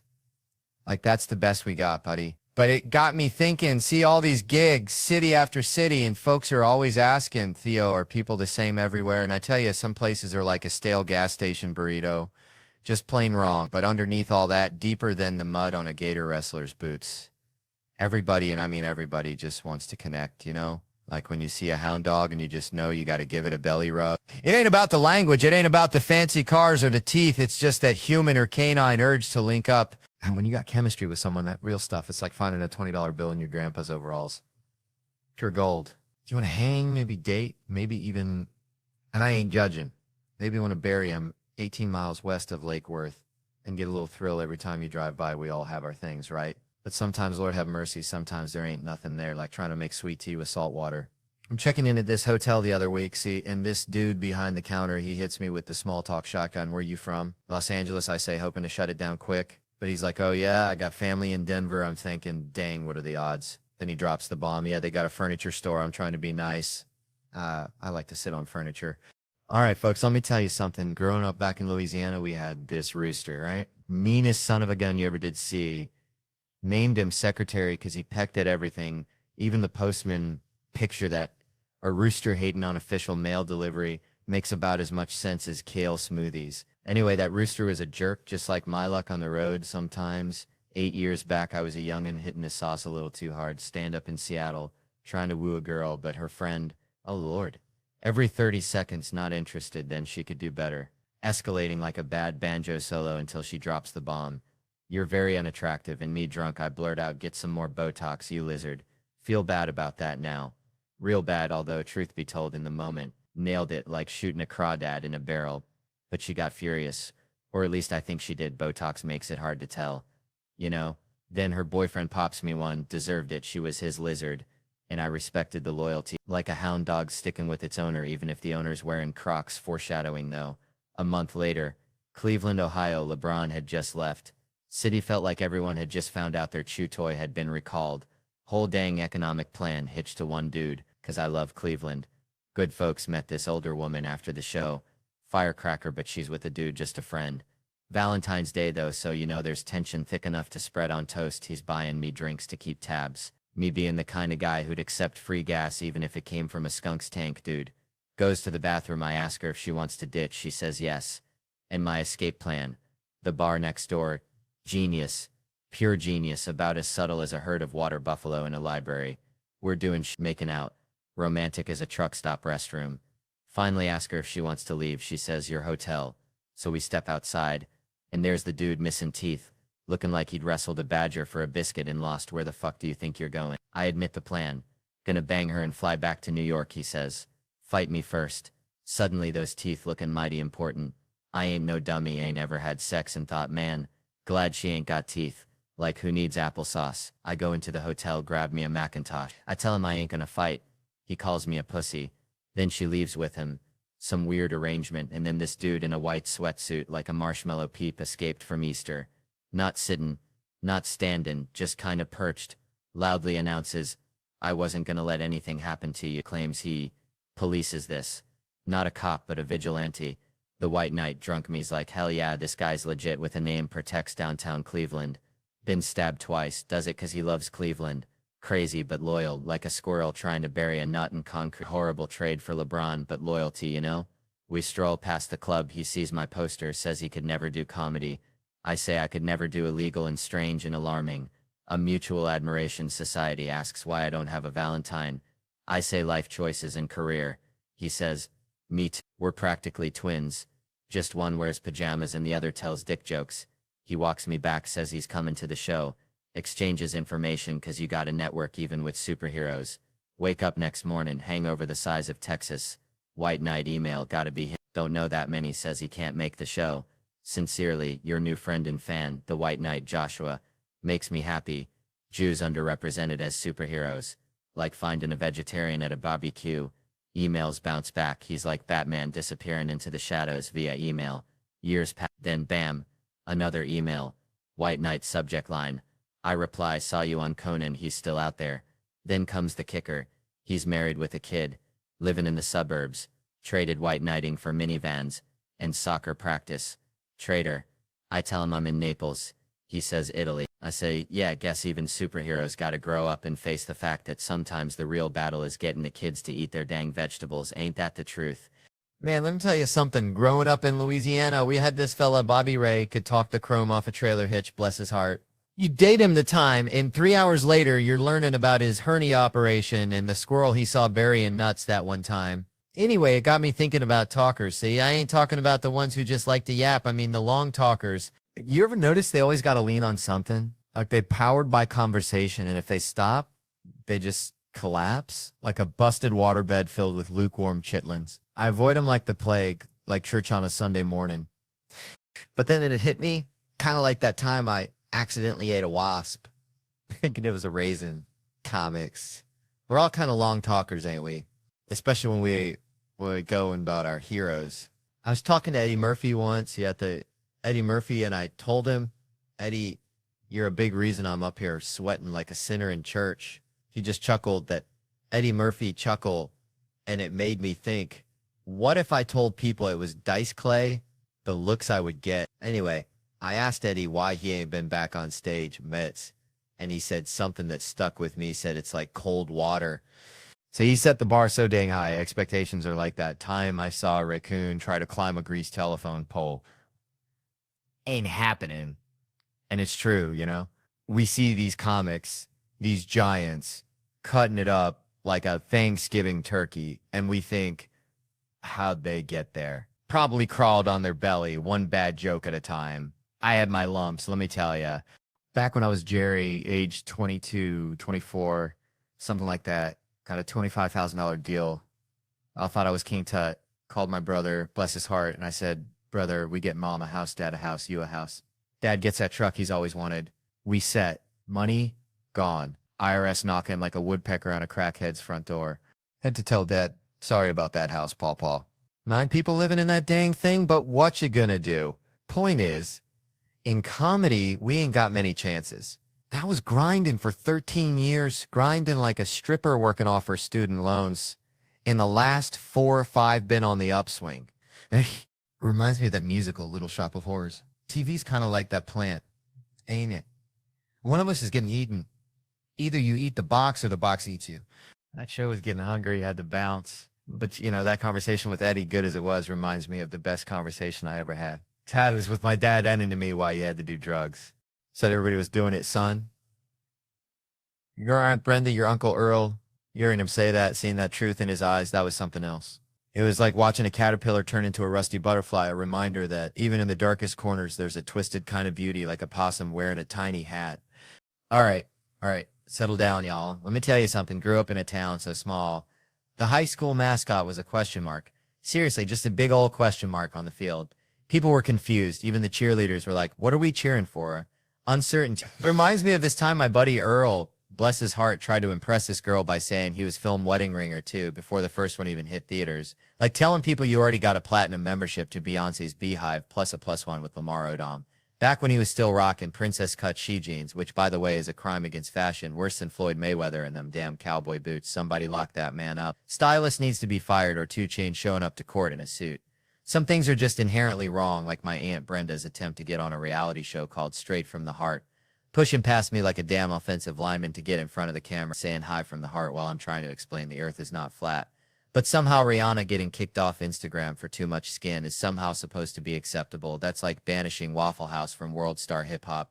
Ruins the whole damn site, but honestly, I'd pay $1 million just to see her. Well, you know, again, for the first time, but also knowing it's still Rihanna. So that brings me back to these co-stars I've been working with over the years. All of them except The Rock, that is, and The Rock hasn't helped one damn bit. Steve, I'm looking at you. You ain't gonna help nobody except the inmates, Stevie. What is wrong with you? You look like you shop at the Velvet Sweatsuit store next door to Nacho Dick Emporium. And I swear to God, they are all just as ridiculous as waiting 45 minutes for a sandwich from Quiznos. Just needs more dreamers. And definitely not Will Packer sitting beside me at award shows. 5th black dude in a row. I think they have a row of just like all the black folks just chilling there. And Amy Schumer is just getting it thrown in her face, which I'm okay with. And then Whoopi Goldberg just goes on The View and says some wild-ish shit.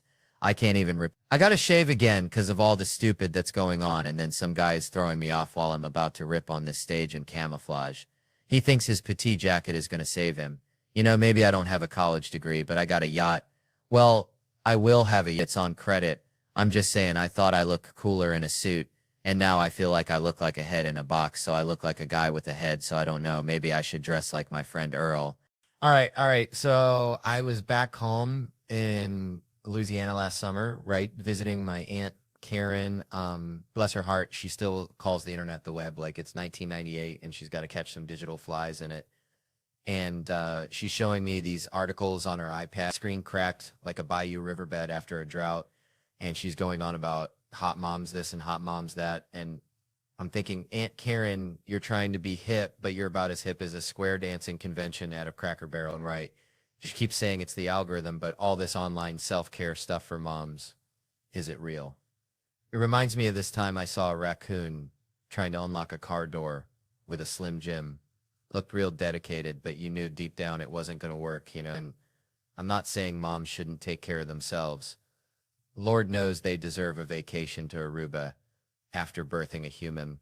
I'm just saying back in my day, which was 81, we saw more moms putting the family ahead of them, like my own mom running on fumes and coffee so dark you could see the future in it, doing the kids' homework, cleaning up puke after a Saturday night wedding, you know, the real mom stuff. So now these hot moms on Instagram, they doing all this yoga and like posing with their kids for the gram.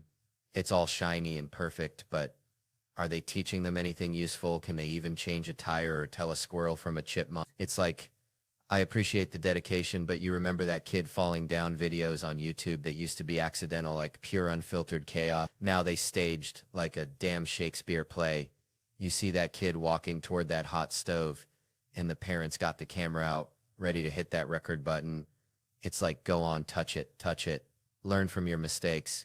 anything for the clout, which is creepy, really creepy.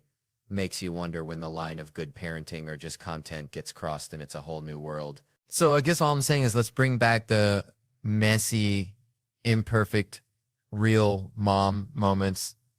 The ones that don't get likes but make all the difference.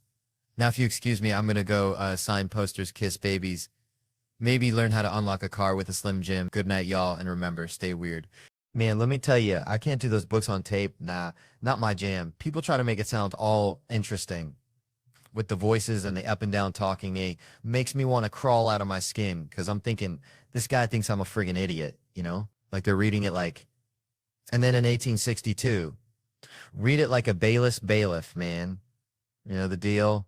I remember one time this bailiff read this thing, said the arresting officer asked the defendant where he was coming from, and he stated, in Boston. And I was like, whoa, hold on. That's not how I said it. I was hammered trying to remember. He asked where I came from. And I was like, hey, fuck it, Boston. And the cop goes, fucking Boston? You want to get out of the car? I wasn't a jerk, though. I was standing there. All these people who mug folks were laughing like, this guy's sticking it to the man. So then he's like, we pulled the defendant over, repeatedly asked him to stay in the car. He got out, threw his keys at my feet, and said, lock me up. I'm fucked up. It was hilarious, right? Remember that dude who'd take his shot, and whenever anyone puked, he'd stand in the corner facing the wall. We called him Blair Witch. Everyone got there eventually, so I'm crying, laughing, gagging as I tell the story, and my girl's like, where do they find these people? That sent me over the edge, man. Just crying, laughing, but God bless him, because the reason that thing's screaming is because it's biting its own back, which honestly sounds like me trying to touch my toes every morning, you know? Anyway, where do we go from there? I don't know, maybe you get eaten by a bear. And if a bear gets a hold of a regular neck just complies, just gives right up. Heck, you should call your neck special regular neck. I guarantee no one's going to accidentally steal that title. Speaking of weirdos, there was this dude on a construction site, wore the same jeans every day, no underwear, and a giant hole in the thigh. I swear I'm working in the house and he steps over something. The hole moves and bam, full-on junk flash right in my face. I didn't know how to confront people back then, and I was the new guy, so I just wanted to be like, buddy, maybe throw on some boxers so I don't gotta stare at your dangly bits. Especially since he's walking around with a nail gun. Boxers might not stop a nail, but any extra layer of clothing would be nice, you know? He was just letting it all hang out like an owl looking out of a tree, and it's burned into my brain. I could pick his junk out of a lineup, and all those people paying to be there. That guy's making bank, man. I want to see someone scalping tickets to see his junk. He does Vegas, too, at the T-Mobile Arena. I want to see a picture of him up there, eyes open, smiling and everything. It's crazy the money he's making. I used to say he's so full of it, he can't look at the crowd like his eyes are checking. Are they still here, still believe in this beat? When you're lying, eye contact's the toughest thing ever, but whatever, he's making people feel good. He's in show business. I want to see the show, though. The few times I did movies, everyone was like, you just missed it, man. It all ended in '05. They were like, oh my God, they were paying for John Travolta's jet fuel. He'd show up in his own 747 to do one of those Wild Hogs movies, and they'd be like, okay, John, gotta pay for the plane. And they're like, oh, John, like it's just understood. It goes without saying, if someone swipes your credit card number, that's their money now, right? Then they call you up and say, hey, Joe, did you buy a ham hock at Vancouver at a strip club? And you're like, what? No, I was in Burbank. And they say, good luck with that. Has anyone ever bought a ham hock in a strip club? Man, you've given me every piece of the elk except that I've got some ham hock for you. What do you fantasize about doing to the credit card thief, though? Oh, just running, just getting the heck away. I don't want to hurt him. The guy's hurt by life, so damaged. I just want to get gone. I always picture those scammer folks, and I have a giant roll of duct tape, and I just put it on their mouth like a cartoon, not like Speed, more like cartoon level. I put it on their mouth and go, And the last one comes up and over their head, the rest of the roll hanging down awkwardly, and I just go back to eating, and they got to sit there and slowly peel it off. The only way I could get through that basketball game was if I already told my wife the guy annoyed me, and then I'd just egg him on. Why doesn't he play him? And she'd start kicking me under the table because she was laughing. Hey, everyone, I'm Ivanka Trump. She's like Tracy Lord's sister in the 80s, got good-looking kids, amazing. She's good-looking, too. Good for him, good for him. And if Bill Clinton wants to vaguely look in the direction of a beautiful woman, that's his right, you know? Then growing up in Louisiana, you see some things. Like, remember old Clem used to wrestle gators down by the bayou, claimed he could whisper sweet nothings to him, but I swear I saw him bribe him with day-old donuts. Anyways, it reminds me of this time. See, I'm feeling myself, right? Thought I was all that in a bag of Zapp's potato chips. So this dude, he puts his hands on my face like he knows me, and I'm like, hold on, partner, we ain't that close, you hear? But then I see at the stance the crazy eyes like a possum cornered in a Walmart parking lot. I'm thinking, Kev, you're about to get socked. Better throw that haymaker, so bam, right in the kisser. Never punched a man in the face before. Felt like winning the lottery and losing your teeth all at once, so I'm hyped, celebrating like I just won a crawfish eating contest. All, yeah, bitch, you don't want none of this.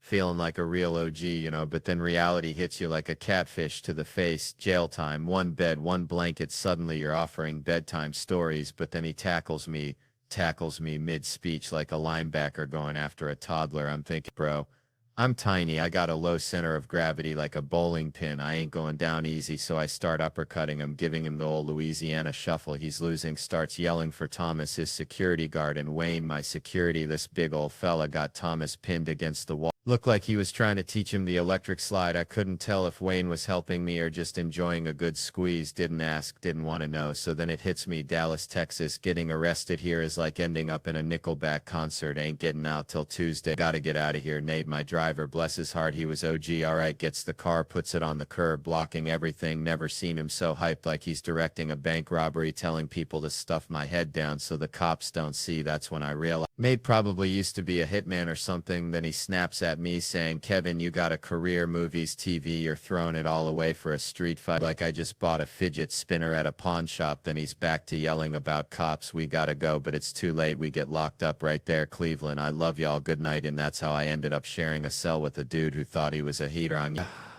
Yeah, all right. So there I was back in Louisiana, probably chasing a squirrel or something, you know, just living that bayou life. And I overhear this gal telling a story all hushed like about some fella, right? She's saying he's yelling. She's saying she don't know how he feels. Typical Tuesday. But then bam, she's changing the subject, asking him questions, trying to be all empathetic. See, now I'm sitting there 6 beers deep thinking this is just another sob story, you know, like when my Uncle Earl lost his dentures in the crawfish pond. Sad, but you move on. But then this lady drops a bomb. The fella only got one leg, y'all. That's like trying to ride a unicycle in a hurricane. It just ain't gonna happen smooth.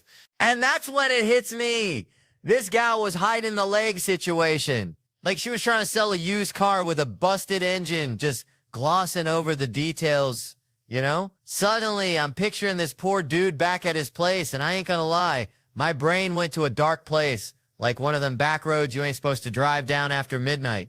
I started thinking about the logistics, if you catch my drift. Like that's extra room. Like them suicide doors on a Lincoln Continental, you just move the stump, bam, instant access. I felt terrible, y'all. Like I just kicked a puppy, so I tried to apologize, buy him a Bud Light. But he just huffed, stood up on his crutch, and hopped off, probably to go think about life and stuff, you know? But hold on, this ain't all doom and gloom, 'cause later on, back in college, and not too long after the crutch incident, as I call it, I was at a Jello wrestling party, 'cause that's the kind of sophisticated stuff they do in Louisiana. And this dude comes up to me on the staircase out of nowhere, and he's all, hey, aren't you in my physics class? And I ain't the sharpest tool in the shed, especially after a few rounds of Jello. So I was like, I don't know, maybe. Turns out we were in physics together, but I was too busy trying not to get slimed to notice, so we start sitting together. He's a nice guy, kind of smart, in good shape, likes to party. All right, so picture this. I'm back in Tickfaw, Louisiana, right? My Uncle Bobby, bless his heart, he had this pet raccoon named, wait for it, President McKinley. I swear that's what he called him. Anyway, McKinley was a menace. Stole dentures off the porch, chased the neighbor's chihuahua, classic raccoon stuff. But Uncle Bobby, he treated that raccoon like his own flesh and blood, even tried to get him a little coonskin hat for Christmas. Didn't go well. Raccoon bit him. So there I was, 7 years old, watching Uncle Bobby wrestle a raccoon while trying to put a hat on him. And I thought, man, this is love. This is true, unadulterated love. Man, let me tell you something. I knew this dude back in Tickfaw named Earl, looked like a scarecrow that got struck by lightning, right? Earl had this chihuahua, Pepe, meanest little ankle biter you ever did see. Wouldn't let nobody near Earl, not even Earl's own mama. Bless her heart. She tried to bring Earl a casserole once, and Pepe went straight for the jugular like a furry little piranha. Anyway, Earl used to say Pepe ain't mean, he just protective, just like how them black mamas get when their kids mess up. I'ma count to 3, boy. You be out of them woods. and you know they ain't playing. But then you got the white mamas, Lord have mercy, they get fed up too, but it's a different kind of fed up. It's like, I've had it up to here with your insubordination. Get in the car, we're going for a ride down by the lake, and the kids are all excited thinking it's a fun day. Little do they know mama's got other plans. My own mama, she would never take us for a ride down by the lake, but she'd sure use that story as a threat, scare us straight, saying, y'all keep messing up, I'm gonna take your asses for a ride. And I'd be thinking, mama, you don't even have a car, you go and hitchhike us down there. It's like that Lavelle Crawford joke. Good stuff, good stuff. Reminds me of the Mexican American folks too. They got that same kind of love, that same kind of fire. They love flowers, they love music, they love white girls named Debbie, they love education, going to night school, taking Spanish and getting a B. They don't love getting up early, but they do it anyway, real slow like a turtle in molasses. They love their nanas and nonos and ninas and ninos, nano. But don't you dare call them beaters. Them old cars they drive, they'll kick you in the face faster than you can say Cheech and Chong. Call them beers, even though they drive real slow, goddamn slow. They don't like to be called Peter. You can dress them up, but you can't take them out. That's the truth, man. They named Chata and Sheila and Chima and little Chima and have a son-in-law named Jeff, and they don't like 'em movies where the dude has to wear contact lenses to make his blue eyes brown, 'cause don't make my brown eyes blue. Is it time for the race? They live in Los Angeles, San Diego, San Antonio, San Francisco, and now all over Canada. They just get cold up there. Mexican Americans have been here forever, and we're going to be here forever, and we only want what's fair. Mexican Americans, yeah, man, that's it for now. Thanks for joining us. Now the credits are going to roll. You don't have to stick around, but I do. There's my name. Woohoo, the fifth cameraman is hot. Okay, then I'm done. Can I go now? For crying out loud, what, mommy? It's over. Just like that time Earl's mama tried to give Pepe a treat, and he bit her so hard she needed stitches. Some things just ain't worth the casserole, you know. Man, I swear to y'all, my niece, bless her heart, she's got a mind like a bag of hammers, you know? Like, if you hang around her too long, you start thinking with your elbows, real talk. So we went on this family trip this summer, right? First morning, we're all chowing down on breakfast, and Isla, this little firecracker, she strolls in 5 minutes late, plops down, stares me dead in the eye, and says, "Hey, big boy, what'd you dream about last night, huh?" Now everybody at the table is looking at each other like we're witnessing a Bigfoot signing autographs, because she thinks we're all living in the same nightly sitcom, like some kind of synchronized sleeping deal, you know? She's 12 years old, and for 12 years she thought we were getting the same dream program every night, like it's freaking must-see TV, sponsored by Ambien. But then I'm sitting across from her thinking, hold on, what if she's on to something? What if she cracked the code and we're all just characters in her subconscious Netflix original? So I lean in all conspiratorial, "Hey, did you dream that I was locked in a trunk wearing a banana hammock and singing Dolly Parton?" My wife shoots me this look that could curdle milk, like I just revealed the ending of The Sixth Sense at a funeral, and Isla kicks me under the table. "I'll talk to you after breakfast, Uncle Theo," all serious like she's debriefing a secret agent after a mission gone sideways. Later that day, we're heading out for some snorkel action, cruising on the boat, and I see Isla gazing off at the horizon, looking all pensive. She's pondering the mysteries of the universe, you know, a real Kodak moment. So I sidle up, ready for that heartwarming parent-child connection. "Hey, baby girl, what you thinking about?" She turns around, eyes all lit up, and goes, "We should get tattoos." I swear sometimes I think this kid eats nails for breakfast. Oh, man. All right. So, listen, I was thinking about my Uncle Dale. Bless his heart, used to train squirrels to water ski. Ain't kidding. Literally skis, garden hose rigged up to a kiddie pool. Pure Louisiana genius right there. But that ain't the story. Nope, it's like, remember them old gas station attendants? The ones who checked your oil and kicked the tires? That's how I feel sometimes trying to piece together this whole abortion doctor situation. Like, how do you end up there, you know? Is there some kind of career day where they hand out pamphlets saying, "Want to work with tiny humans," but like not really? I mean, what's the graduation speech like? Go forth and prosper, but maybe not. Listen, I ain't judging, just asking questions like a possum looking at a shiny hubcap. Pure curiosity, I dig. But seriously, let me give a shout out to this Helium Club in St. Louis. Feels like home here, better than my grandma's chitlins. And you gotta support real comedy, not just that TikTok garbage, because I got some buddies coming through. Brian Cowan, Tony Hinchcliffe, these boys are sharper than a badger's claw. But listen, my boy Tom Segura, he's been having a rough time, arthritis of the jaw. Can you believe that? From eating too much, too fast, like a damn garbage disposal choking on a Thanksgiving turkey. Doctors wired his jaw shut. Poor fella looking like a mumbling woodpecker, can't even tell jokes, gotta slurp his gumbo through a straw in those keto protein bars. Lord have mercy, that's some high-grade suffering right there. He'll be here in July, just got his wires cut fresh as a newborn calf, so y'all show him some love, 'cause that boy is funnier than a screen door on a submarine. So raise your glass to Tom Segura. May his jaw heal quick and his jokes land harder than a wet sack of flour. Man, y'all ever been to London, Canada? It's like, bless their hearts, right? They're trying, but it's like naming your kid Elvis Jr. You just set him up for disappointment, you know? Reminds me of this one time. I was at Starbucks trying to be healthy, ordering just a black coffee. And this chirpy barista hits me with the welcome to Starbucks. What can we get you to eat today? I swear it's a conspiracy. They're pushing breakfast sandwiches harder than a used car salesman on payday. I'm thinking, lady, I came here for caffeine, not a guilt trip. I miss the honesty, the brutal, beautiful honesty of In-N-Out Burger. Pull up, order a double-double, animal-style fries and a Coke, and they hit you with the will you be eating in the car. They ain't judging. They know you're about to commit a culinary crime against humanity right there in your Honda Civic. It's pure unadulterated shame, and I respect that. Yes, it's pure unadulterated shame, and I respect that. It's like, I need that honesty. Like my dad, Lord rest his soul. He was the same way all the way back to Christmas Day when I was 12. And my sister says she wanted to smoke weed. My dad goes right into these war stories. You want to know what I think about marijuana? I saw one guy at a party with a cigarette. I left immediately. That's the first story, and the second one is about him wanting to murder the Viet Cong for selling it to his Marines. Like nothing in between, no trying it to see what's up, just pure and unadulterated story time with no nuance. It's like religion, ain't it? I respect all faiths, Christian, Muslim, even you Jews doing your thing. But if you're a Scientologist, you can go straight to hell. All right, so I was at this gas station, see, back in Louisiana, and this dude's got like 3 teeth, right? And he's trying to buy a lottery ticket with a handful of nickels. Probably found him in his truck's ashtray, which, let me tell you, is a biohazard zone down there, like a petri dish of regret and stale beer. And he's arguing with the clerk, this sweet lady with a name tag that said Brenda, future cruise winner, about whether nickels count as legal tender. And I'm thinking, Brenda, just give the man his damn scratch off. It's Tuesday. Anyway, that whole scene just reminded me of this thing I was reading about abortion, right? Which sounds like a wild jump, but stick with me, because it's kind of like trying to explain cryptocurrency to my grandma. She just looks at you like you're speaking in dolphin clicks, but it's all about control, see? See, this dude with the nickels, he wants to control his destiny, even if it's just the fleeting hope of winning enough to finally fix his truck's AC. An abortion, it's about a woman controlling her own destiny, her own body, her own future Brenda Cruz winner situation, you know? It's about more than just the procedure itself.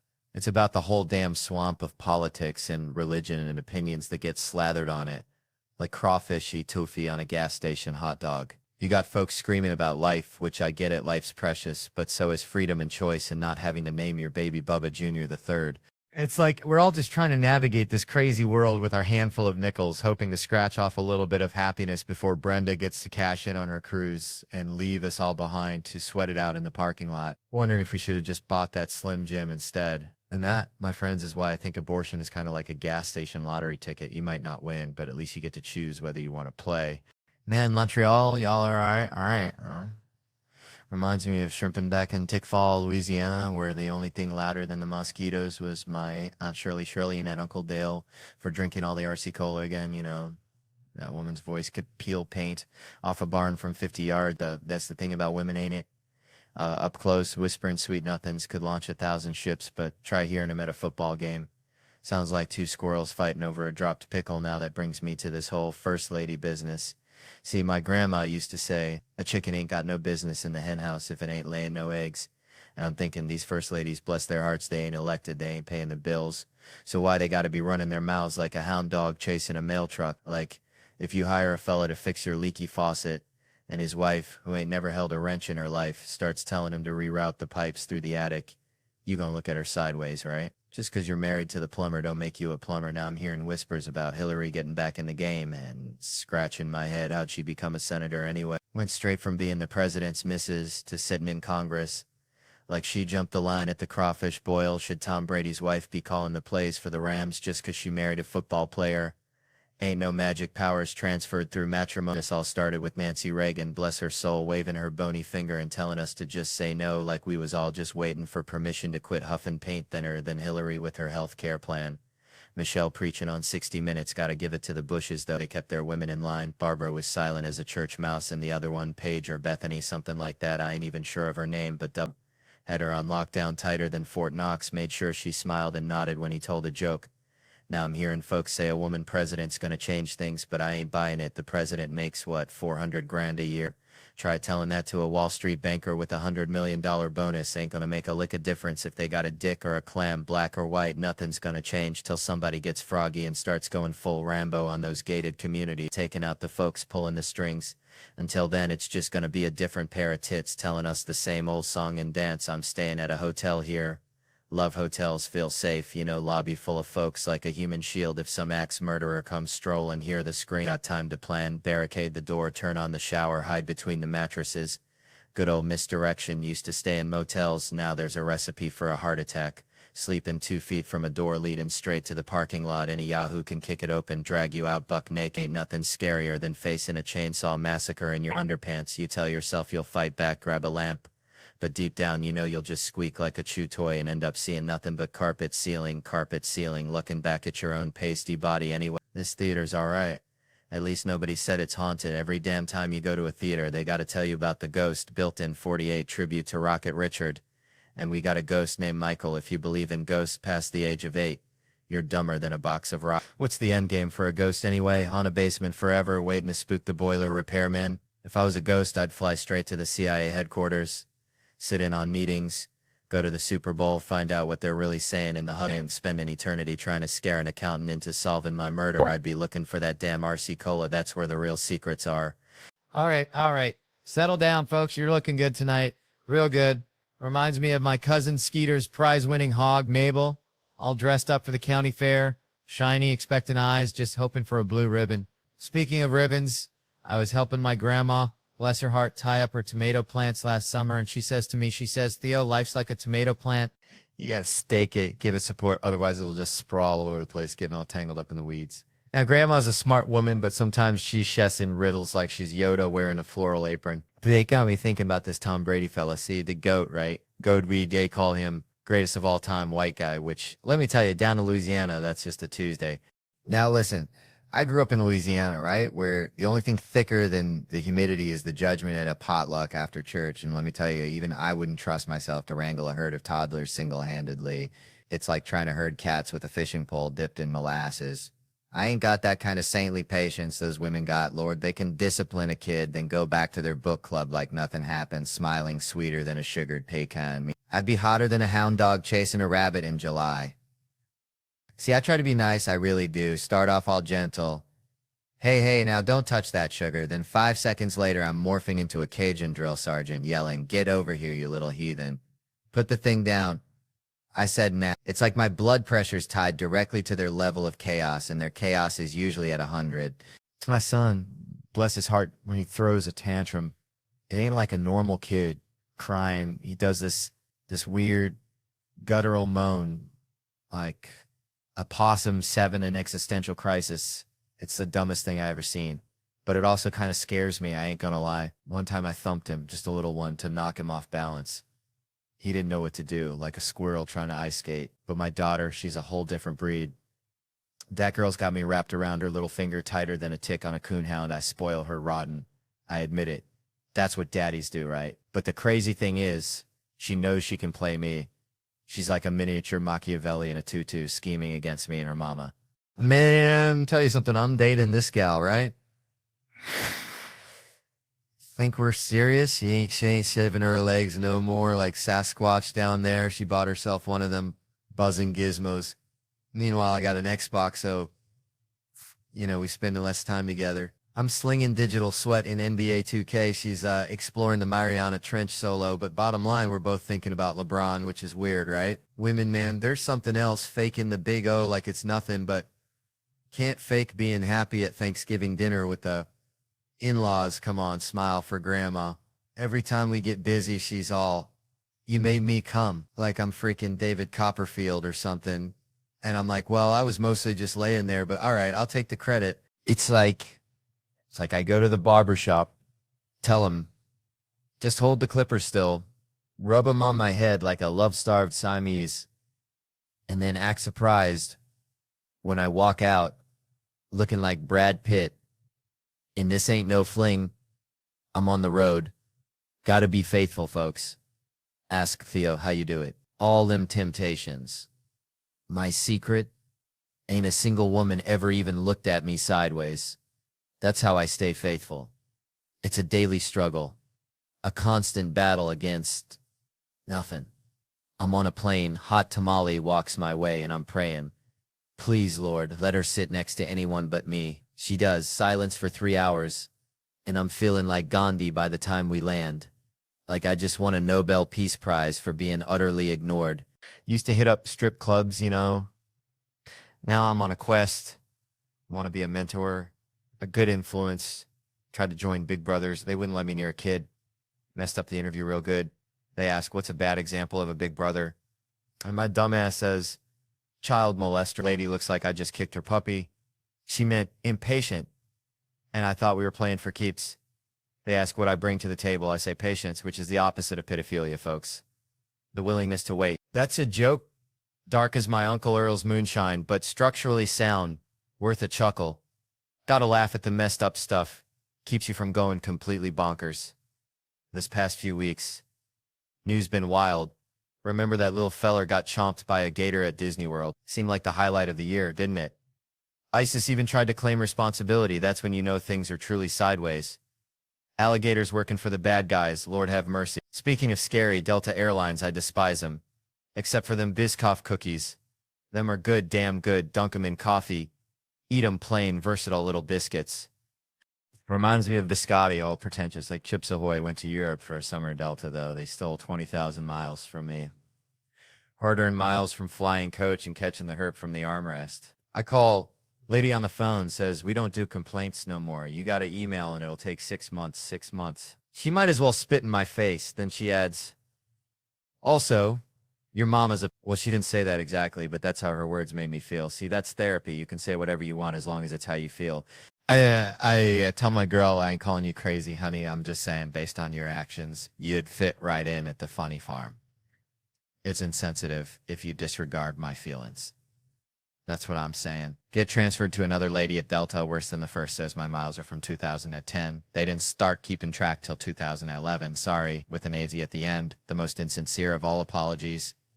That's the kind of sorry you give when you're standing over a body at a funeral. And I'm all, this ain't fair, she says. Well, I don't know what to tell you. I say, I feel like you're being condescending. And she asks, who am I? And I'm not proud of what I said next. I said, I hope you die in a fire. I'm just reporting the facts, trying to be honest. In my defense, I didn't say, I hope I kill you in a fire. Just said, I hope. Better world type thing. Maybe a treatable form of cancer would be fair. You know, treatable.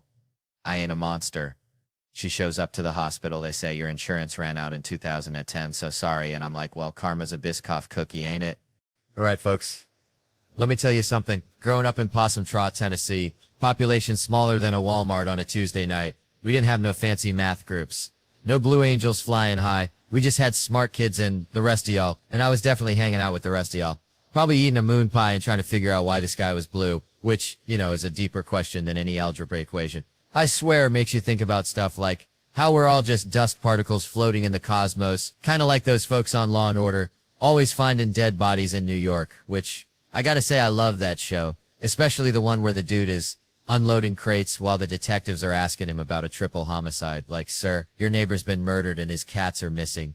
And he's like, yeah, Tony Ramirez, Tuesday's box of bananas. I tell you, that reminds me of my Uncle Billy, who wouldn't stop whittling even when a tornado was coming. Said he had a wood spirit to appease anyway. Law & Order's just comfort food. You know, same story every time, like them Dollar General cookies that are always a little stale, but somehow you still eat them. And then there's Jerry Orbach, Lenny Briscoe himself. That guy was a legend. I miss him more than I miss my Aunt Mildred's potato salad at Thanksgiving, which, let me tell you, was a culinary crime against humanity, bless her heart. Jerry was the best. Always had that dry wit like a good shot of moonshine on a cold night. And then he went and died. And get this, they gave his eyeballs to 2 different New Yorkers. 2 different people walking around with Jerry Orbach, looking out at the world. Imagine the pressure. I mean, what if one of them starts making those little wisecracks at crime scenes, like, looks like someone didn't pass their final exam. That'd be something. Or maybe they both fall in love, like some kind of bizarre rom-com. Love at first sight. New York. 2 strangers meet, who only share a pair of deceased detectives' eyes. He likes football, she likes stocks, but then they stumble upon a dead body and at the same time they both just blurt out, well, class dismissed, as they gaze into each other's Jerry Orbach-y eyes. Man, growing up in Loranger, Louisiana, felt like living inside a dryer lint trap.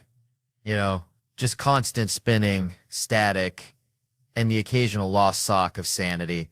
Reminds me of this one time my cousin Earl thought he saw Bigfoot near the Piggly Wiggly. Turned out it was just a meth head wearing a gorilla suit. He stole from the Halloween store, but that's small town life. Things get real strange real quick.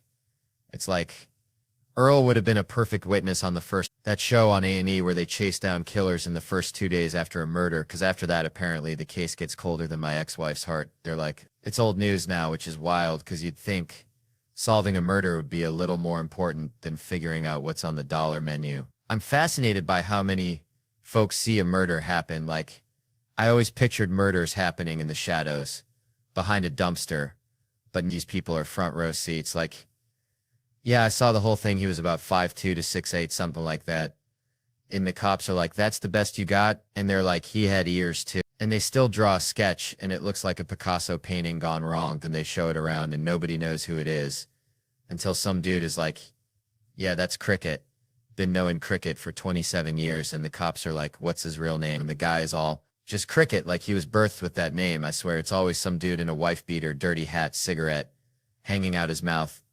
Looks 33 but is actually 76, talking super aggressive to the cops. I've been out here for a minute, and the cops just sigh. Then they cut to the whitest detective, who looks like he just walked out of a ale bean catalog. And was like, I don't think he's going to be much help. Like he expected Shakespeare from a guy named Cricket. The best part of that show, though, is the interrogation. It's like you want drama. Try questioning someone about taking another human life. The stakes are higher than a giraffe on stilts. But these detectives, bless their hearts, insist on using the suspect's street name, so it turns into a cartoon. They're like, your life's on the line, Lil Stank. Did you know Dookie Shoes? And the guy's like, I don't know no Dookie Shoes. Then they show him a picture, and he's all, I seen him around. And then they throw one little piece of evidence at him, like Namin said, you were at the 7-Eleven last week. And suddenly he's confessing to everything. Yeah, I shot him in the face like a damn pressure cooker. It's like, dude, you can't lie for 10 minutes. You can kill a man, but you can't outsmart a detective for a coffee break's worth of time. That's why if you're ever in that situation, lawyer up, man. Don't try to be a hero, because I've seen 300 people get interrogated on that show, and only 2 asked for a lawyer. And both times the detectives looked like they'd just been handed a flat tire, and at the end of the episode, there was text on the screen that read, all charges against Tayshaun were dropped, or Jim. Let's be real, there's never any Jims on that show. Ain't never heard no detective go, hey, Bryce, where were you last Friday? I was over at Tanner's house. Sorry, bro. Nah, man, it's always someone with a name that sounds like it came straight out of a Wu-Tang Clan album. All the Bryces are out there baking cookies and not ending up on A&E.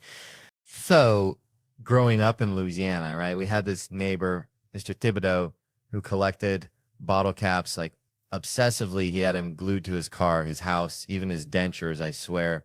But he always told me, Theo, boy, life's like a bottle cap, shiny and meaningless until you find the right bottle. And I never knew what that meant until I made this music video. See, because it all started with Segal.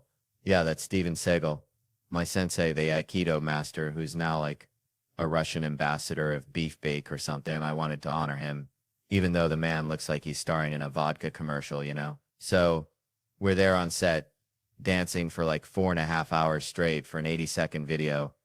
And let me tell you, those dancers are saints. They move like swamp angels, just grinding and shaking like it's nothing, while I'm out there looking like a confused crawfish in a hurricane, exhausted, everything hurting.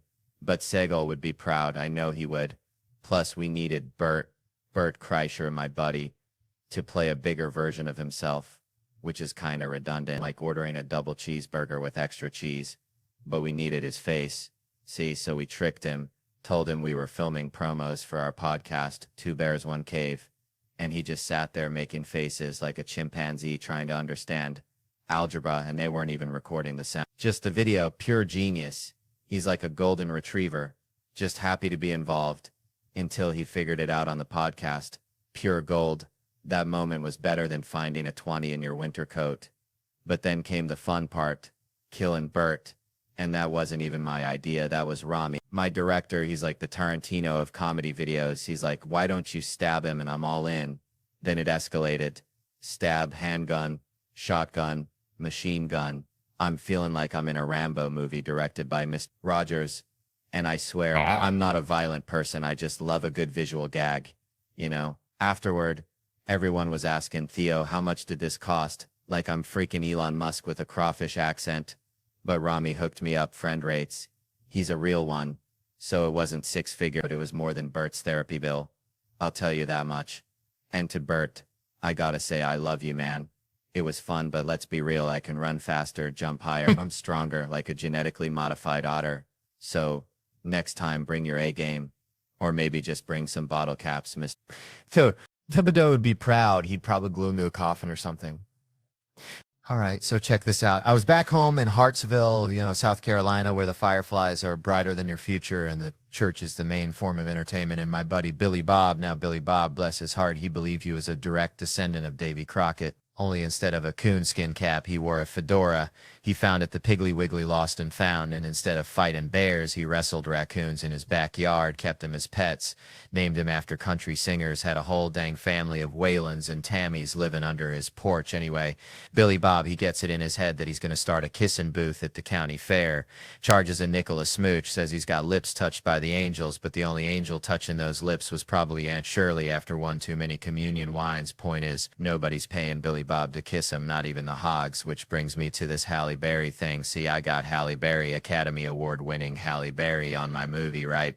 And she's down there and I'm thinking, Kev, you mess around and kiss this woman right now or you're going to regret it till you die, because this isn't just any kiss. This is a once in a lifetime opportunity to experience lips sculpted by the gods, lips that probably taste like, I know, sunshine and privilege. And I almost choked, right? I almost turned down kissing Halle Berry, like telling a waitress you don't want free pie, because I was engaged at the time and I didn't want her thinking I was some kind of heathen or something, like, oh, this dude just used me to get with Halle Berry, what a dirtbag. And she was so sweet, man. Halle Berry's like a unicorn mixed with a bottle of champagne and a dash of sassy grandma. She came on set, killed it, brought a level of magic only Halle Berry can.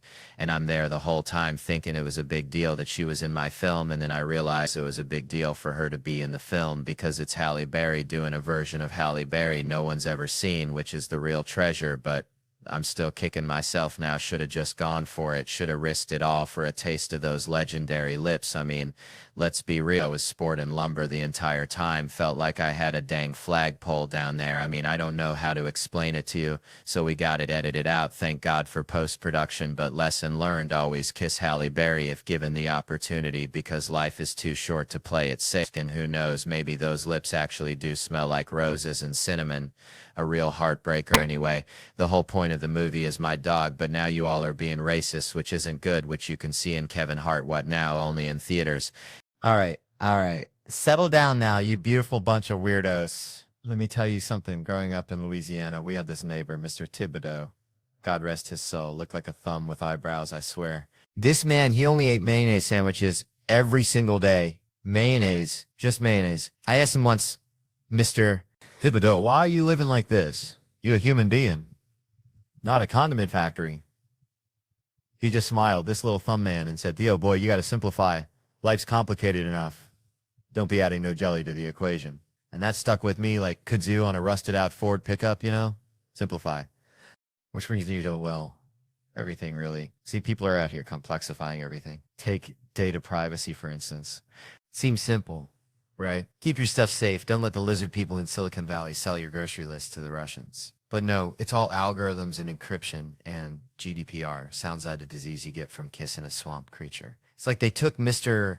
Thibodeau's mayonnaise sandwich and turned it into a 7-course meal with foam and microgreens. Nobody even knows what they're eating anymore.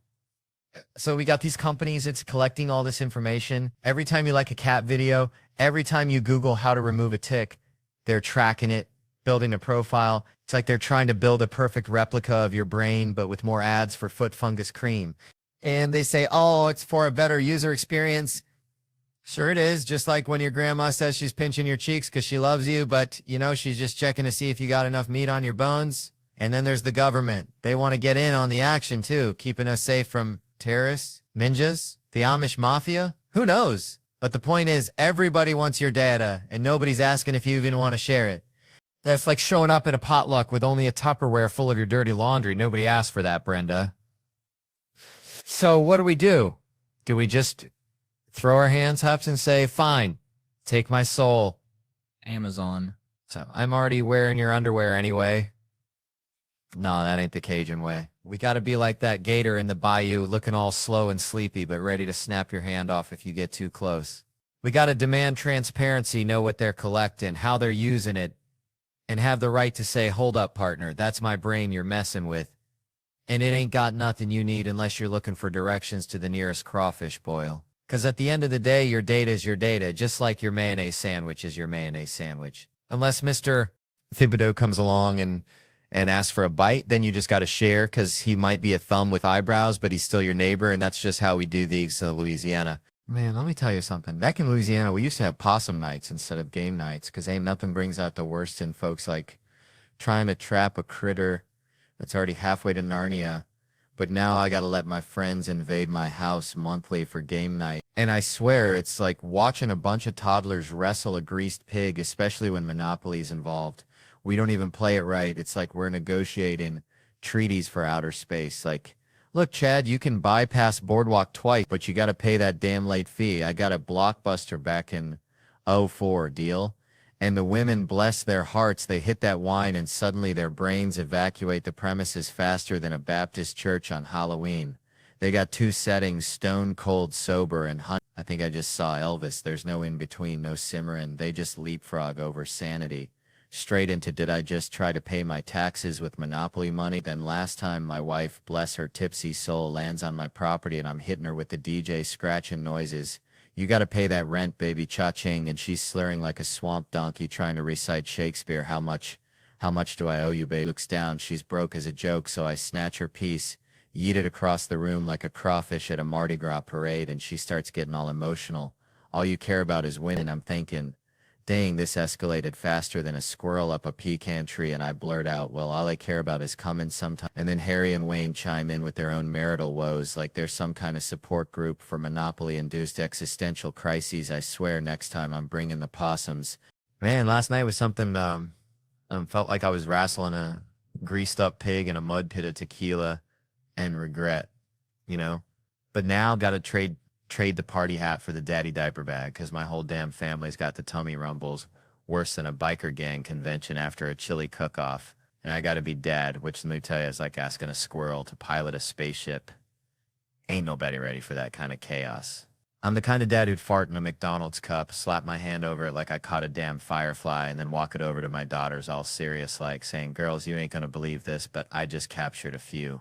Now I know what you're thinking, Theo. That's messed up. That's pure trailer park parenting. But hear me out. It's comedy, see? Because when they look in that cup expecting something magical, something like a tiny unicorn fart or whatever little girls dream about, and they just get a whiff of my swamp gas, their faces are priceless, like watching a puppy try to solve a Rubik's Cube. That's when you got to explain it to them. See, you got to break it down, telling girls daddy's teaching you comedy's a 101. It's all about ace direction, see? You thought you were getting fairy dust, but bam, fart cloud. They didn't get it. Of course, they ran to their mama, snitching like a couple of church mice, telling her I was making them eat farts, which ain't true. It was more of a forced aromatherapy session, if you want to get technical. And my wife blew a gasket, said I was scaring the kids. But I told her, I said, honey, you want equality in the workplace, you got to be able to take a fart to the face. It's like being initiated into the brotherhood of man. Every fella in this room knows what I'm talking about. But the best part, next morning, my youngest, that little hellion, is straddling my neck, trying to suffocate me with her tiny, slobbery self, while my older one's standing by, all innocent like, saying, Daddy, wake up, we got a joke for you. I open my eyes, half expecting to see they found my grandpa's old hunting rifle or something, but no, the little ankle biter says, guess what's in my hand, and I'm panicking, right? But then it dawns on me, every dad knows what's in her hand. It's the universal weapon of childhood. The silent but deadly, the old poop-hand trick. I'm practically bursting with pride, thinking I taught her that. I created a monster. But then she says a punch in the mouth bang caught me completely off guard, I swear. I made a face like a basset hound that just got handed a lemon, and the two of them just lost it, rolling on the floor, laughing harder than hyenas at a tickle fight, until they realized I wasn't laughing. See, my girls, they got a sick sense of humor. I'm talking Dark Ages level of twisted. It's like they're being raised by a pack of raccoons who moonlight as stand-up comedians. All right, folks, let me tell you about something I saw back home in Louisiana. This old fella, Cletus, bless his heart, he thought camouflage made him invisible, wore it at the grocery store. The bank even wore it to his own dang divorce hearing, claimed his wife couldn't see him to serve the papers. Judge wasn't buying it, looked at him like he was a squirrel trying to pay for nuts with bottle caps. But anyway, it reminded me of something way bigger, something on the news. See, it's like this whole China, Taiwan, Australia, America shebang. It's like Cletus trying to hide in plain sight, thinking nobody notices him stuffing crawfish down his overalls at the Piggly Wiggly, but really everybody's just politely pretending not to see. So this Taiwan thing, right? Everyone's all puffed up with their chests out, and I'm just, hang on a second, are we even going to know who we're fighting anymore? I mean, you see how many folks are rocking those free Hong Kong shirts with the same kind of confused look I get when I try to assemble IKEA furniture. It's like trying to tell the difference between a possum and a raccoon in the dark. Both got pointy noses and beady eyes, and you probably don't want to mess with either one, you know? We're going to need some kind of system, some kind of, I don't know, secret handshake, maybe a password like the crawfish boil is at Aunt Mildred's, and if they answer bring the boudin, then we know they're on our side otherwise. Well, it's going to be a real dang cluster, like trying to herd cats through a car wash, I'm telling you. And don't even get me started on the accent thing. I mean, I can barely understand my own mama when she's talking about the gizzard she found at the butcher shop. How am I supposed to decipher Mandarin, Taiwan, or whatever else they're speaking over there while the missiles are flying? So I'm just saying we need a plan, a real down-home common sense plan. Maybe we just give everyone a breathalyzer, whoever blows the highest wins, or maybe just maybe we all just sit down, share a plate of fried okra and figure out how to avoid this whole mess in the first place, because war, folks, is like a hangover after a crawfish boil. Nobody really wins and everyone ends up regretting something they did. All right, so I went down to pick up my boomsticks, right? 2 of them. Kind of like that time me and Earl tried to catch a greased pig at the county fair. Only way more mowers. Had a shotgun too, but busted it the first day. Bless its heart. Thought I was getting that ka-chunk model, the one like in them westerns, but the fella done sold me the punt. Like a disappointed fart, you know? So I get there. This dude, Kevin, looks like a librarian who wrestled gators in his spare time. Tells me, Theo, brother, can't give you your pew-pews. I'm like, say what now, Kevin? He drops the bombshell. Paperwork's all jacked up.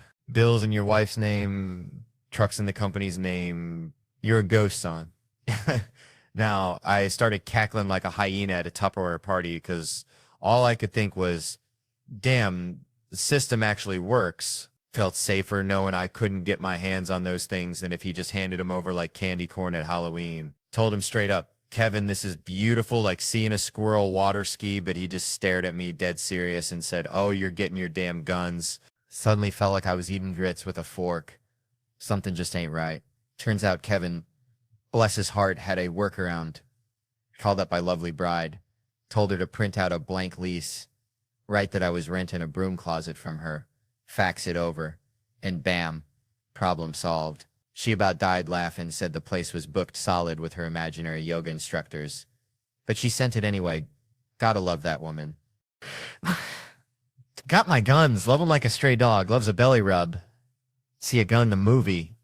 I'm calling Kevin faster than you can say sweet tea. Like when I off-Y, Agent Smith rocking that Desert Eagle. I had to have it. Kevin said California ain't playing that 50 caliber game, but he'd hook me up with a 40 and a workaround, bless his soul, and then tried to upsell me on an AR-15.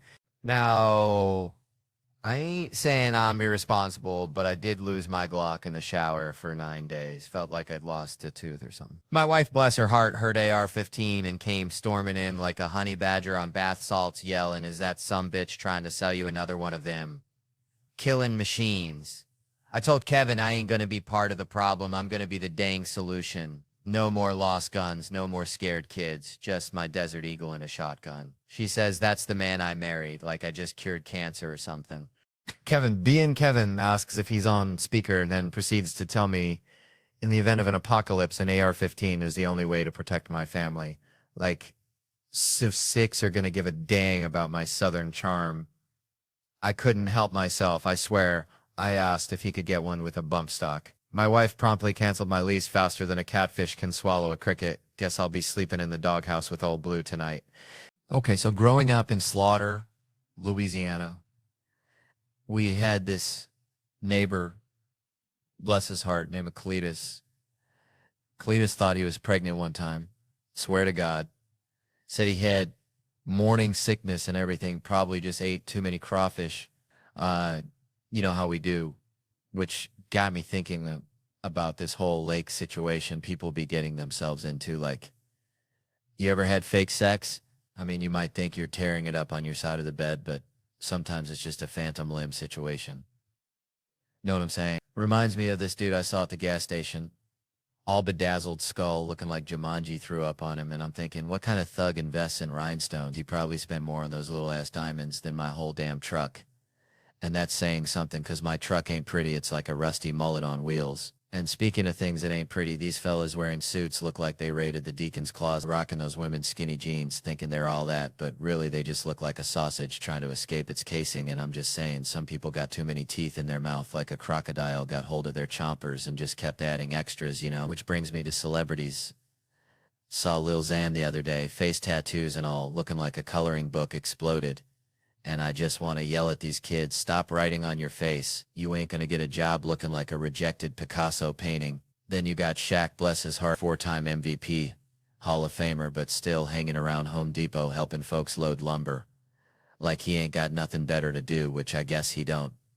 Especially since he retired from the celebrity games. Think that man can't handle defeat when it's people like The Rock who done turned soft on us. His forehead looks like it's held on by Velcro nowadays. And then there's Rihanna getting kicked off Instagram for showing too much skin. Which, let's be honest, I'd pay $1 million to see her naked again, because that lady is like a sunset over the Louisiana bayou. Pure magic. And these comedians like Kevin Hart bragging about all his houses like he's playing Monopoly with real money. Cabo, Miami, New York, Philly, Jersey. It's like, calm down, shorty. You gonna fall back and hit your soft spot. You know what they say about Hollywood, don't work with animals or kids, but I'd rather work with a monkey wearing a diaper than these comedians, acting like they are babies, constantly throwing tantrums. Probably got crayons smeared all over their designer suit. But you know what the real tragedy is? Them waking up in the morning reading the dictionary every day trying to seem smart when really, their lives are just like a bad crawfish boil. All the ingredients are there, but something just ain't right now, if you excuse me. I got a date with some boudin and a six-pack. Because that, my friends, is the real soliloquy of life. Thank you and good night. Man, reminds me of when I was a kid back in Louisiana. I used to trap muskrats with my cousin, Bobby Lee. He always had the craziest ideas. Like, one time he thought he could train him to fetch beer from the fridge. Didn't work out, but it always felt like we were Chip and Dale, just trying to survive in the swamp, you know? Speaking of Chip and Dale, that reminds me of bathrooms, and I gotta tell you, I had a toilet flush in my house yesterday. Sounded like someone was singing happy birthday. I swear I thought a ghost was throwing a party in the pipes. It was spooky, I tell you, but not as spooky as having to tell your date that the only way out of the bathroom is through the... Well, you get the picture, right? It's like that scene in Rescue Rangers where they gotta go down the toilet. Live a little, they say, and you know, sometimes life's like that. You gotta just jump in the porcelain. Metaphorically speaking, of course, like how Disney's premiere is next door and they're inviting everyone. Which is just like Bobby Lee inviting all the raccoons to our crawfish boil. Utter chaos. Anyway, Chip and Dale Rescue Rangers, Disney Plus, Friday, no theaters. Which is a real shame, because imagine watching that on the big screen. Feels a little like watching it in a bathroom. Kinda immersive, right? But hey, at least Cheryl Hines is gonna be there. Probably not in a toilet though. But hey, at least it's not in theaters, because you know what that means? I don't have to take off my house shoes. Now ain't that something? Man, I swear, I knew this fella back home. Budro used to win stuffed animals at the county fair. Like it was his job. Not because he was good at the games. Would know, because he'd just holler the loudest at the carny folks till they gave him something to shut him up. Kind of like what's going on here tonight, though. I ain't giving nobody no giant stuffed cat unless that claw machine's rigged, like my Uncle Earl's tractor after he had a few too many natty lights, which, come to think of it, might explain some of the medical profession these days, 'cause I'm looking at you, nurse in training, and I ain't saying you ain't gonna be a good one, but you remind me of that time I tried to give my dog Roger cough medicine, and he just looked at me like, Theo, what in the Sam Hill are you doing? And then promptly threw it all back up. And that's how I feel right now, like I'm trying to force feed something to someone who ain't hungry. And meanwhile, her poor boyfriend over there is probably wishing he was watching paint dry. 'Cause even that'd be more interesting than listening to me wrangle a drunk heckler who thinks she's got a free pass to the comedy rodeo. But hey, at least she's making money at her job, which let me tell you, is a miracle in itself these days. Especially with these darn AI robots taking over, it makes you wonder if one day we'll all be replaced by robots who yell louder than Budrow at the county fair. And then what's a fella to do but just sit back and watch the world burn? Or maybe just find a quiet corner and teach Roger some new trick, 'cause at least he ain't gonna tell me to go back to jokes. Man, let me tell you something. I get riled up faster than a hound dog chasing a possum up a sycamore tree. It ain't even funny. Like, tiny stuff sets me off. And I ain't talking about global warming or nothing political. Nah, I'm talking about straight up primal disgust. You ever see somebody eating and sweating at the same dang time? I'm talking like barbecue ribs, back porch 98 degrees, just dripping and chomping. I want to throat punch them. I swear to biscuits, slow down, Earl. Ain't nobody gonna snatch that half-eaten rib out of your greasy mitt. What's the fire? But all right, that ain't even the main vein of my irritation. No, sir, it's deeper than that. Recently, I've come to this realization, and y'all might not like it, but I ain't sugarcoating nothing for nobody. I ain't got no patience for folks who ain't blessed with the looks. I said it. It's out there. Hang with me now. Don't go throwing tomatoes just yet. See, it ain't about being shallow. It's about the neediness, the constant excuse me, where's the bathroom? Can you help me with this? Like, I want to treat them like stray cats. Get out of here. Go on scram. It's just too much, too damn much. Let me paint the picture so you don't think I'm just some backwoods monster. I'm at the bank, right? Normal Tuesday, pulling out of the parking lot. Gotta stop at that little booth, give the fella my ticket. So this dude, bless his heart, slides open the glass, leans out, and this fella could curdle milk with his gaze. But when he sees me, Theo Vaughn, he just lights up like a Christmas tree, practically drooling all over his ugly mug, all up in my face like Kevin Hart running the drive-thru. And he's, I ain't letting you out of here till you tell me why you chose us, why you bank with the us. I'm thinking, bro, I got crawfish to boil. I ain't got time for your existential crisis. But he's serious, dead serious, staring right through me. So I say, fine, customer service, loan rate free check in there, happy now? And this is where I almost lost it. He goes, that's all you had to say with your little ugly ass. I said, did you just call me ugly? And he hits the button and I'm gone, Fumin. I'm at Chipotle 2 blocks down, lines wrapped around the building, all because of this troll booth encounter. So I'm standing there ready to explode. And this woman behind me says, all sunshine and rainbows. Oh, it's such a beautiful day. I'm about to lose my damn mind, turn around and unload the whole clip. But then I see her. This woman could launch 1,000 ships. I mean, straight up goddess. And suddenly I got all the time in the world. I'm Miss Rogers. You know what? It is a nice day. We need some rain though. Haven't had rain in a minute. And she just turns around and says, I wasn't even talking to you. Oh, hell no. Excuse me. I just got to know what made you choose Chipotle today. Silent. Then she says, I'm not telling you that, immediately making me realize I was the unattractive person in that conversation. And I know y'all probably ain't gonna like hearing this, but I'm telling you, no matter how good you think you look, you probably don't look that good. And the universe will remind you, like my wife, we were watching TV. That little golem monster from Lord of the Rings comes on all twitchy and weird, and she says, oh my god, babe, you do that? I said, bitch, what did you just say to me? Calling me a monster to my face? Is this how you treat people in this house? So I get it now. We're all just Smeagol trying to find his precious, even the beautiful ones, and probably especially the ones who work the bank booth. All right. Settle down, y'all. Let me tell you something. Used to have this chihuahua back home, okay? Little fella named Napoleon. Thought he was a Rottweiler, I swear. Hated baths. Hated him worse than I hate lima beans, which is saying something because I think lima beans were invented by the devil himself.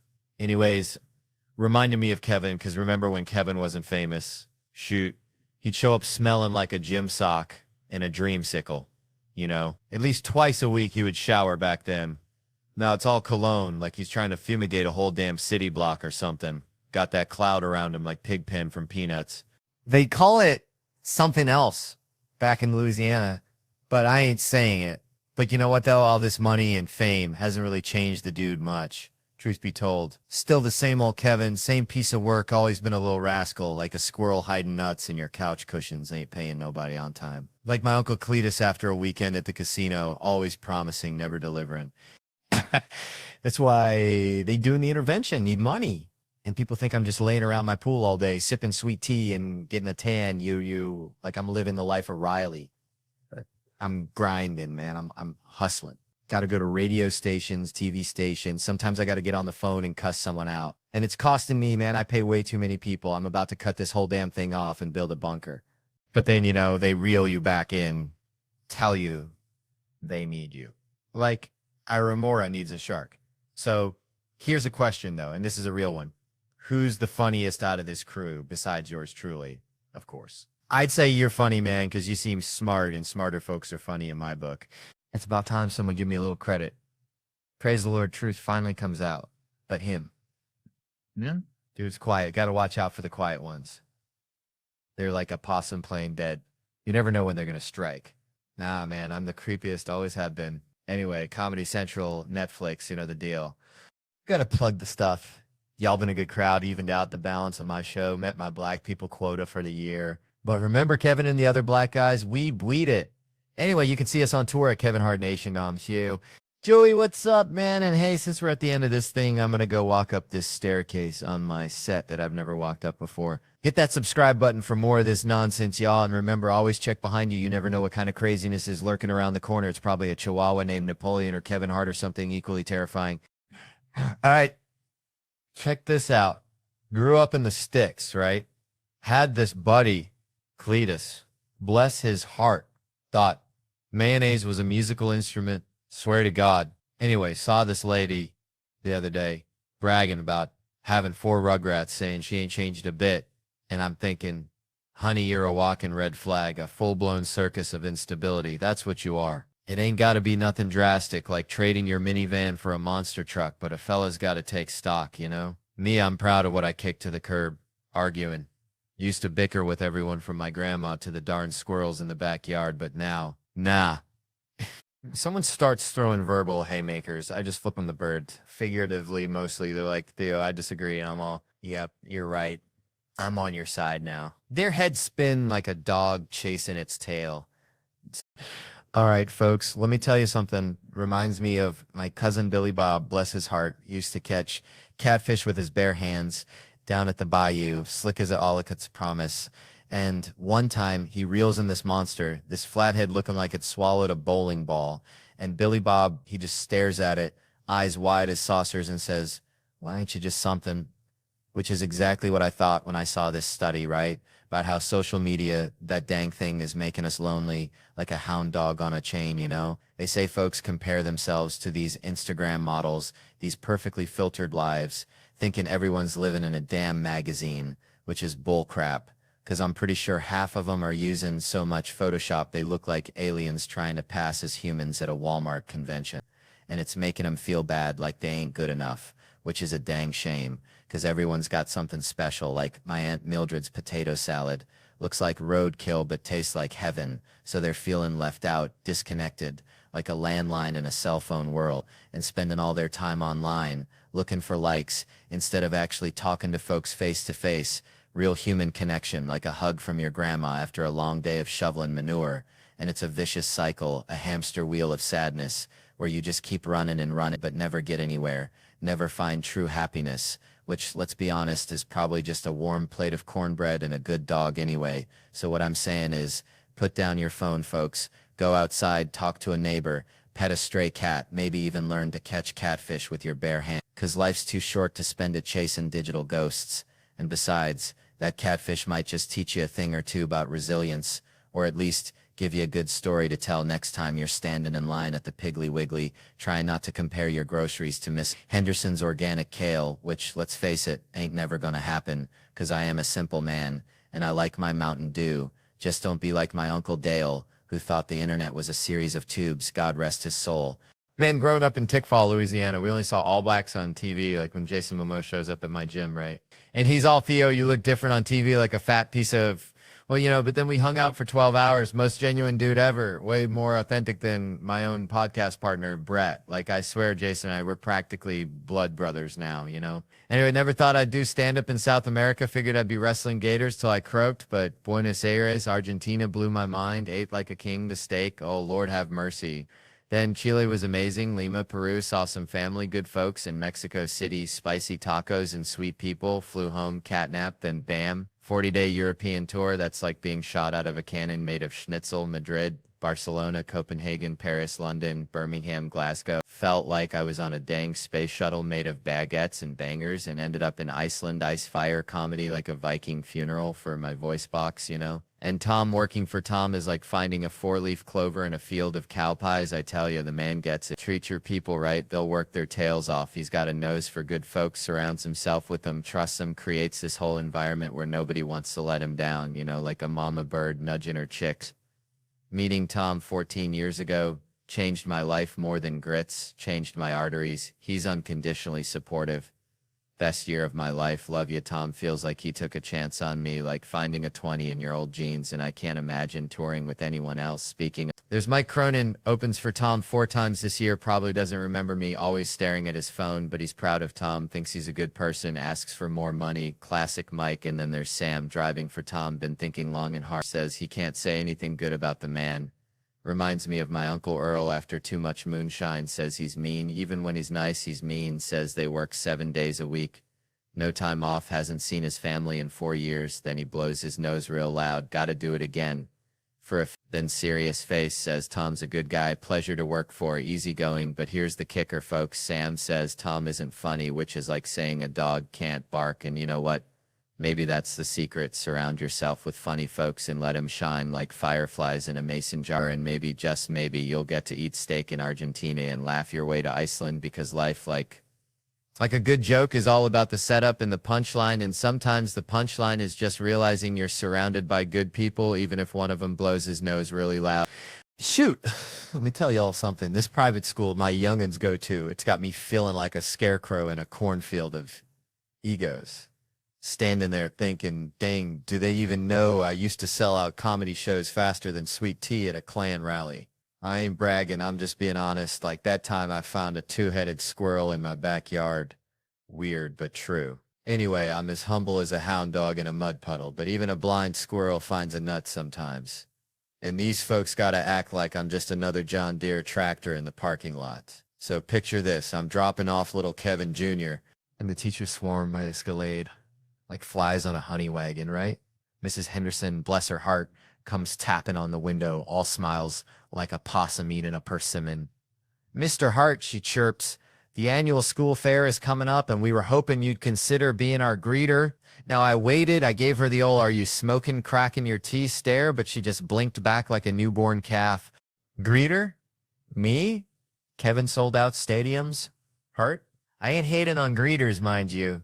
They're the unsung heroes of retail, like that Walmart fella that once greeted me so hard I thought I'd accidentally wandered into a gospel revival. Dude slid into my field of vision like he was butter on a hot biscuit, yelled, "Welcome to Walmart, you here to get you some stuff," and then proceeded to moonwalk away, leaving me questioning the very fabric of reality. I bought extra stuff just to show him some respect and practically broke my neck trying to get him to bless my receipt with his highlighter. True story, ask my Aunt Shirley, she was there. But that's Walmart, folks, where dreams are made of questionable processed foods and inspirational moonwalks.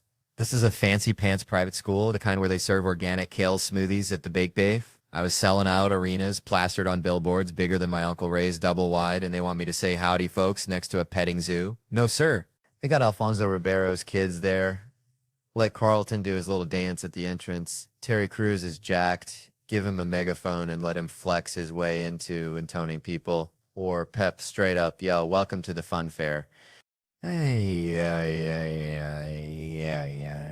It's like asking Dolly Parton to clean out your gutters. Sure, she's probably got a heart of gold, but there's folks fair suited for the job, you know? I'm like a champion bull rider being asked to herd chickens. Somebody ain't quite thinking right. Man, I swear to God, reminds me of Uncle Hank back in Louisiana. Used to wear a tinfoil hat, said the government was listening through his fillings.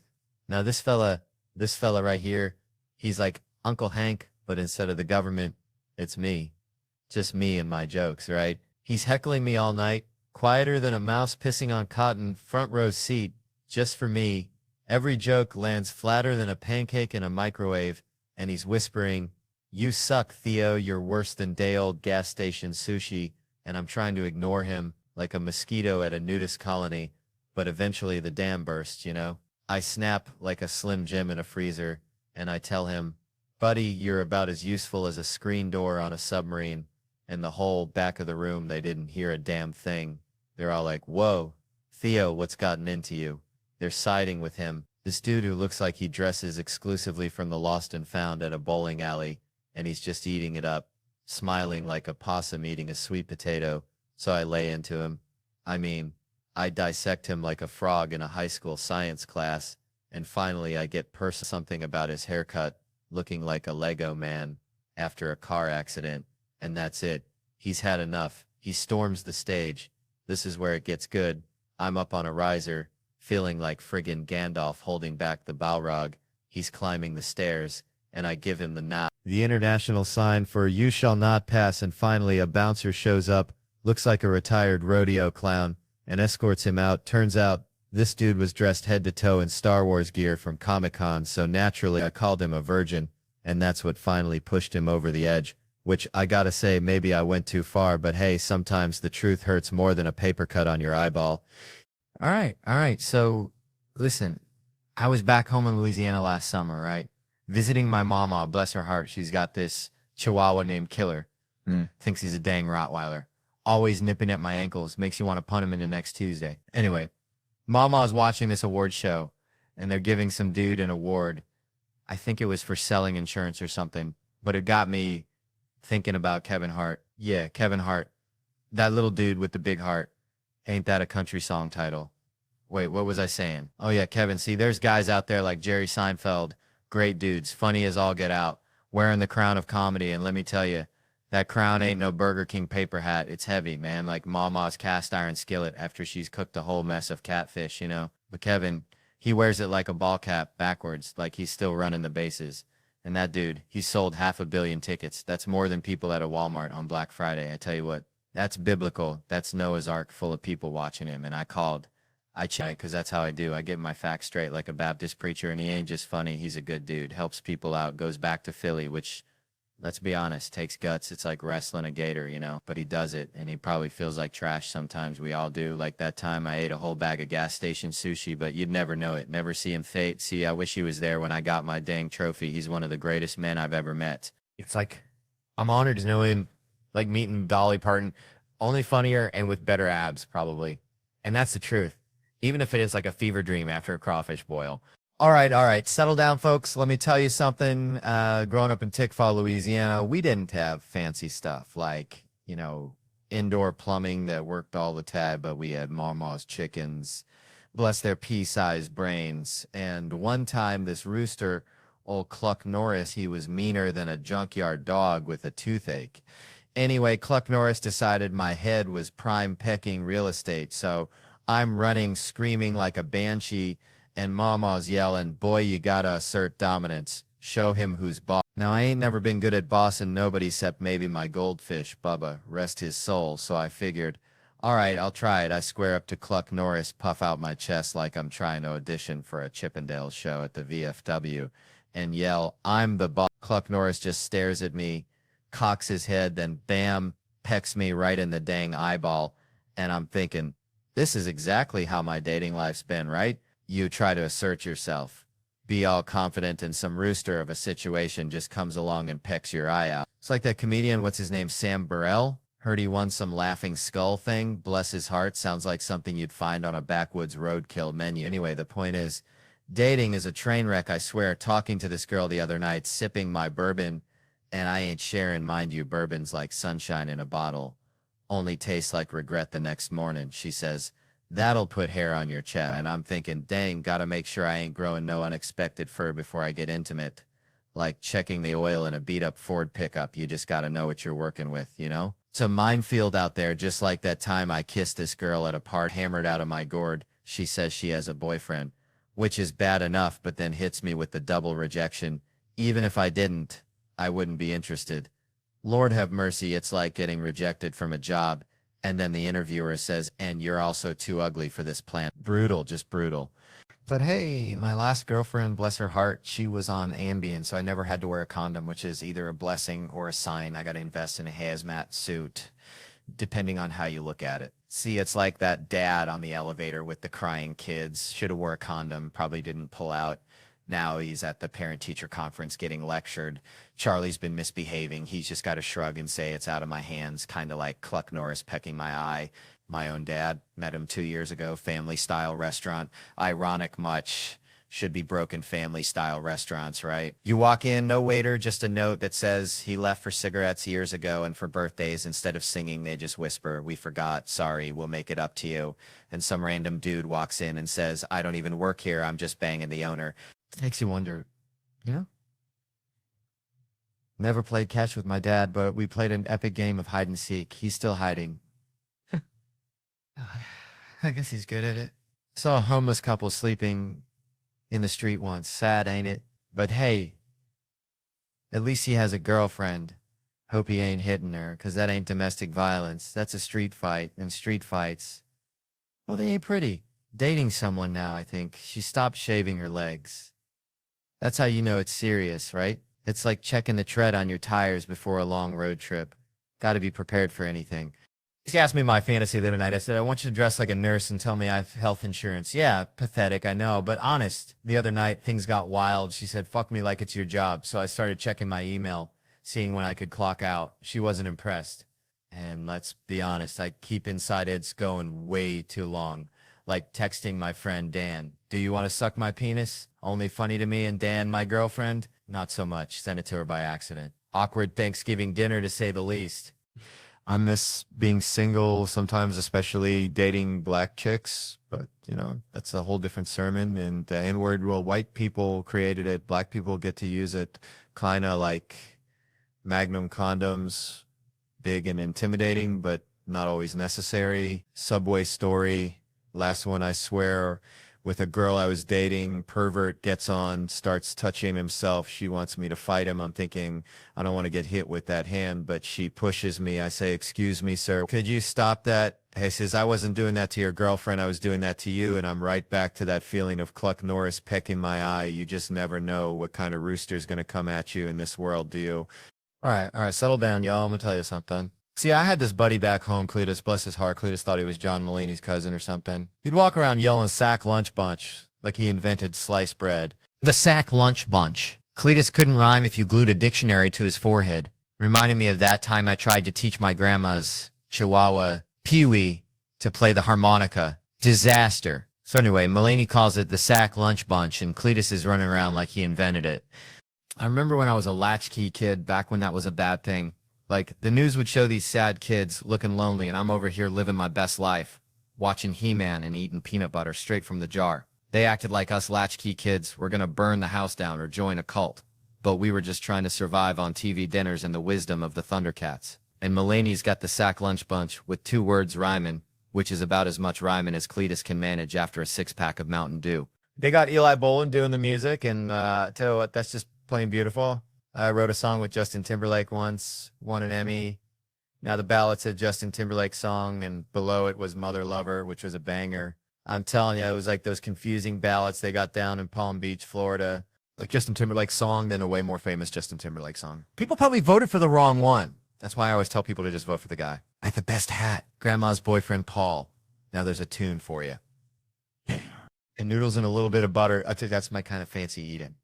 Then there's "Do Flowers Exist at Night?" That right there, that hits me in the feels. Mulaney says he can't picture a flower at night, and honestly, neither can I. I lay in bed thinking about that stuff. What about those tulips in front of my house when I was 9? What were they doing at night? Were they sleeping? Were they plotting against me? My brain is just a swamp of weird thoughts.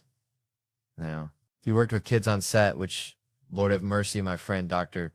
Kitty McPotch always says never work with children and animals. Kitty McPotch, yeah, she treats kids and animals, probably seen it all. But Mulaney, he don't deadle, and he's got 15 kids, and they're all hyped up, supporting each other, more mature than the folks at SNL. Bless their hearts. But those kids get riled up, yelling toilet mark at the clapboard, and Reese Thomas, the director, who's worked with everyone, asks them if they behave like that at school, and one kid goes, "We don't go to school. That's how you know you're in trouble."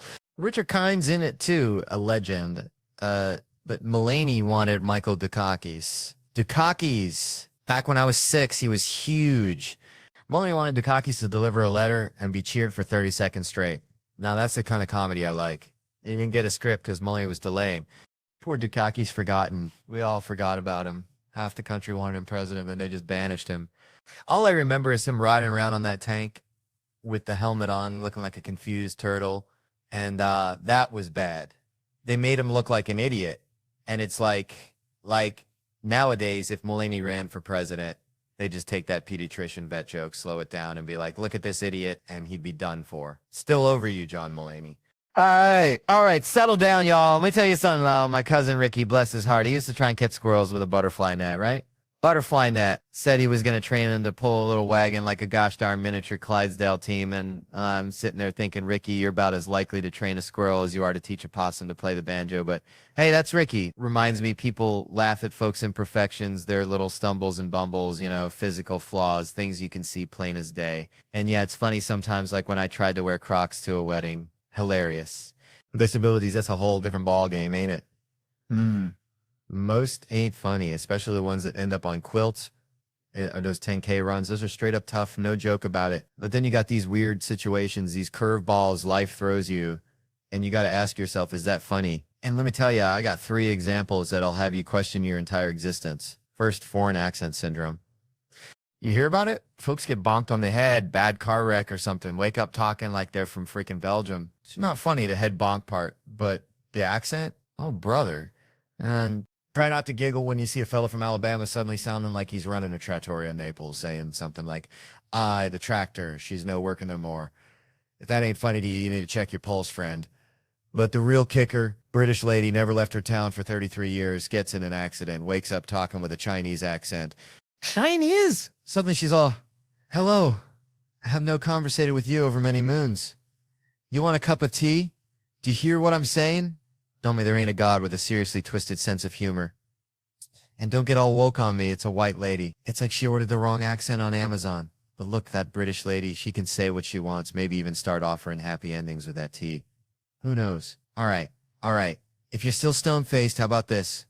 Persistent genital arousal disorder? Basically nonstop, you know, every 90 seconds. Imagine trying to hold down a job like that. Trying to sell someone a used car. This baby's got low mileage. Bam. Or getting groceries. They can't get any peace, any calm. It's just a mess. It's just, can I try on this shirt? Forget the shirt. I need new pants. And some poor soul's got both those afflictions. Can you imagine? Sorry to hear about your dad passing away. Ooh, that feels good. I just made that up.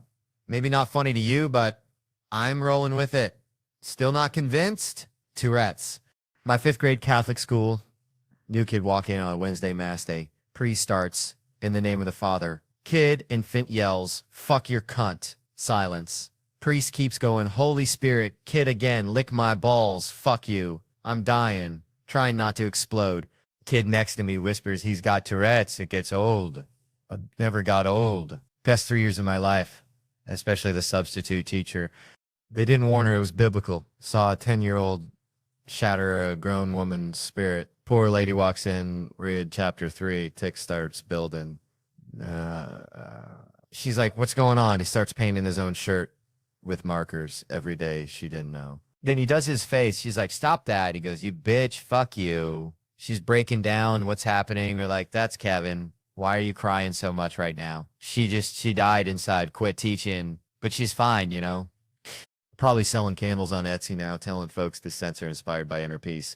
The important thing is just look for the joy, or at least try to find the humor even when it's dark.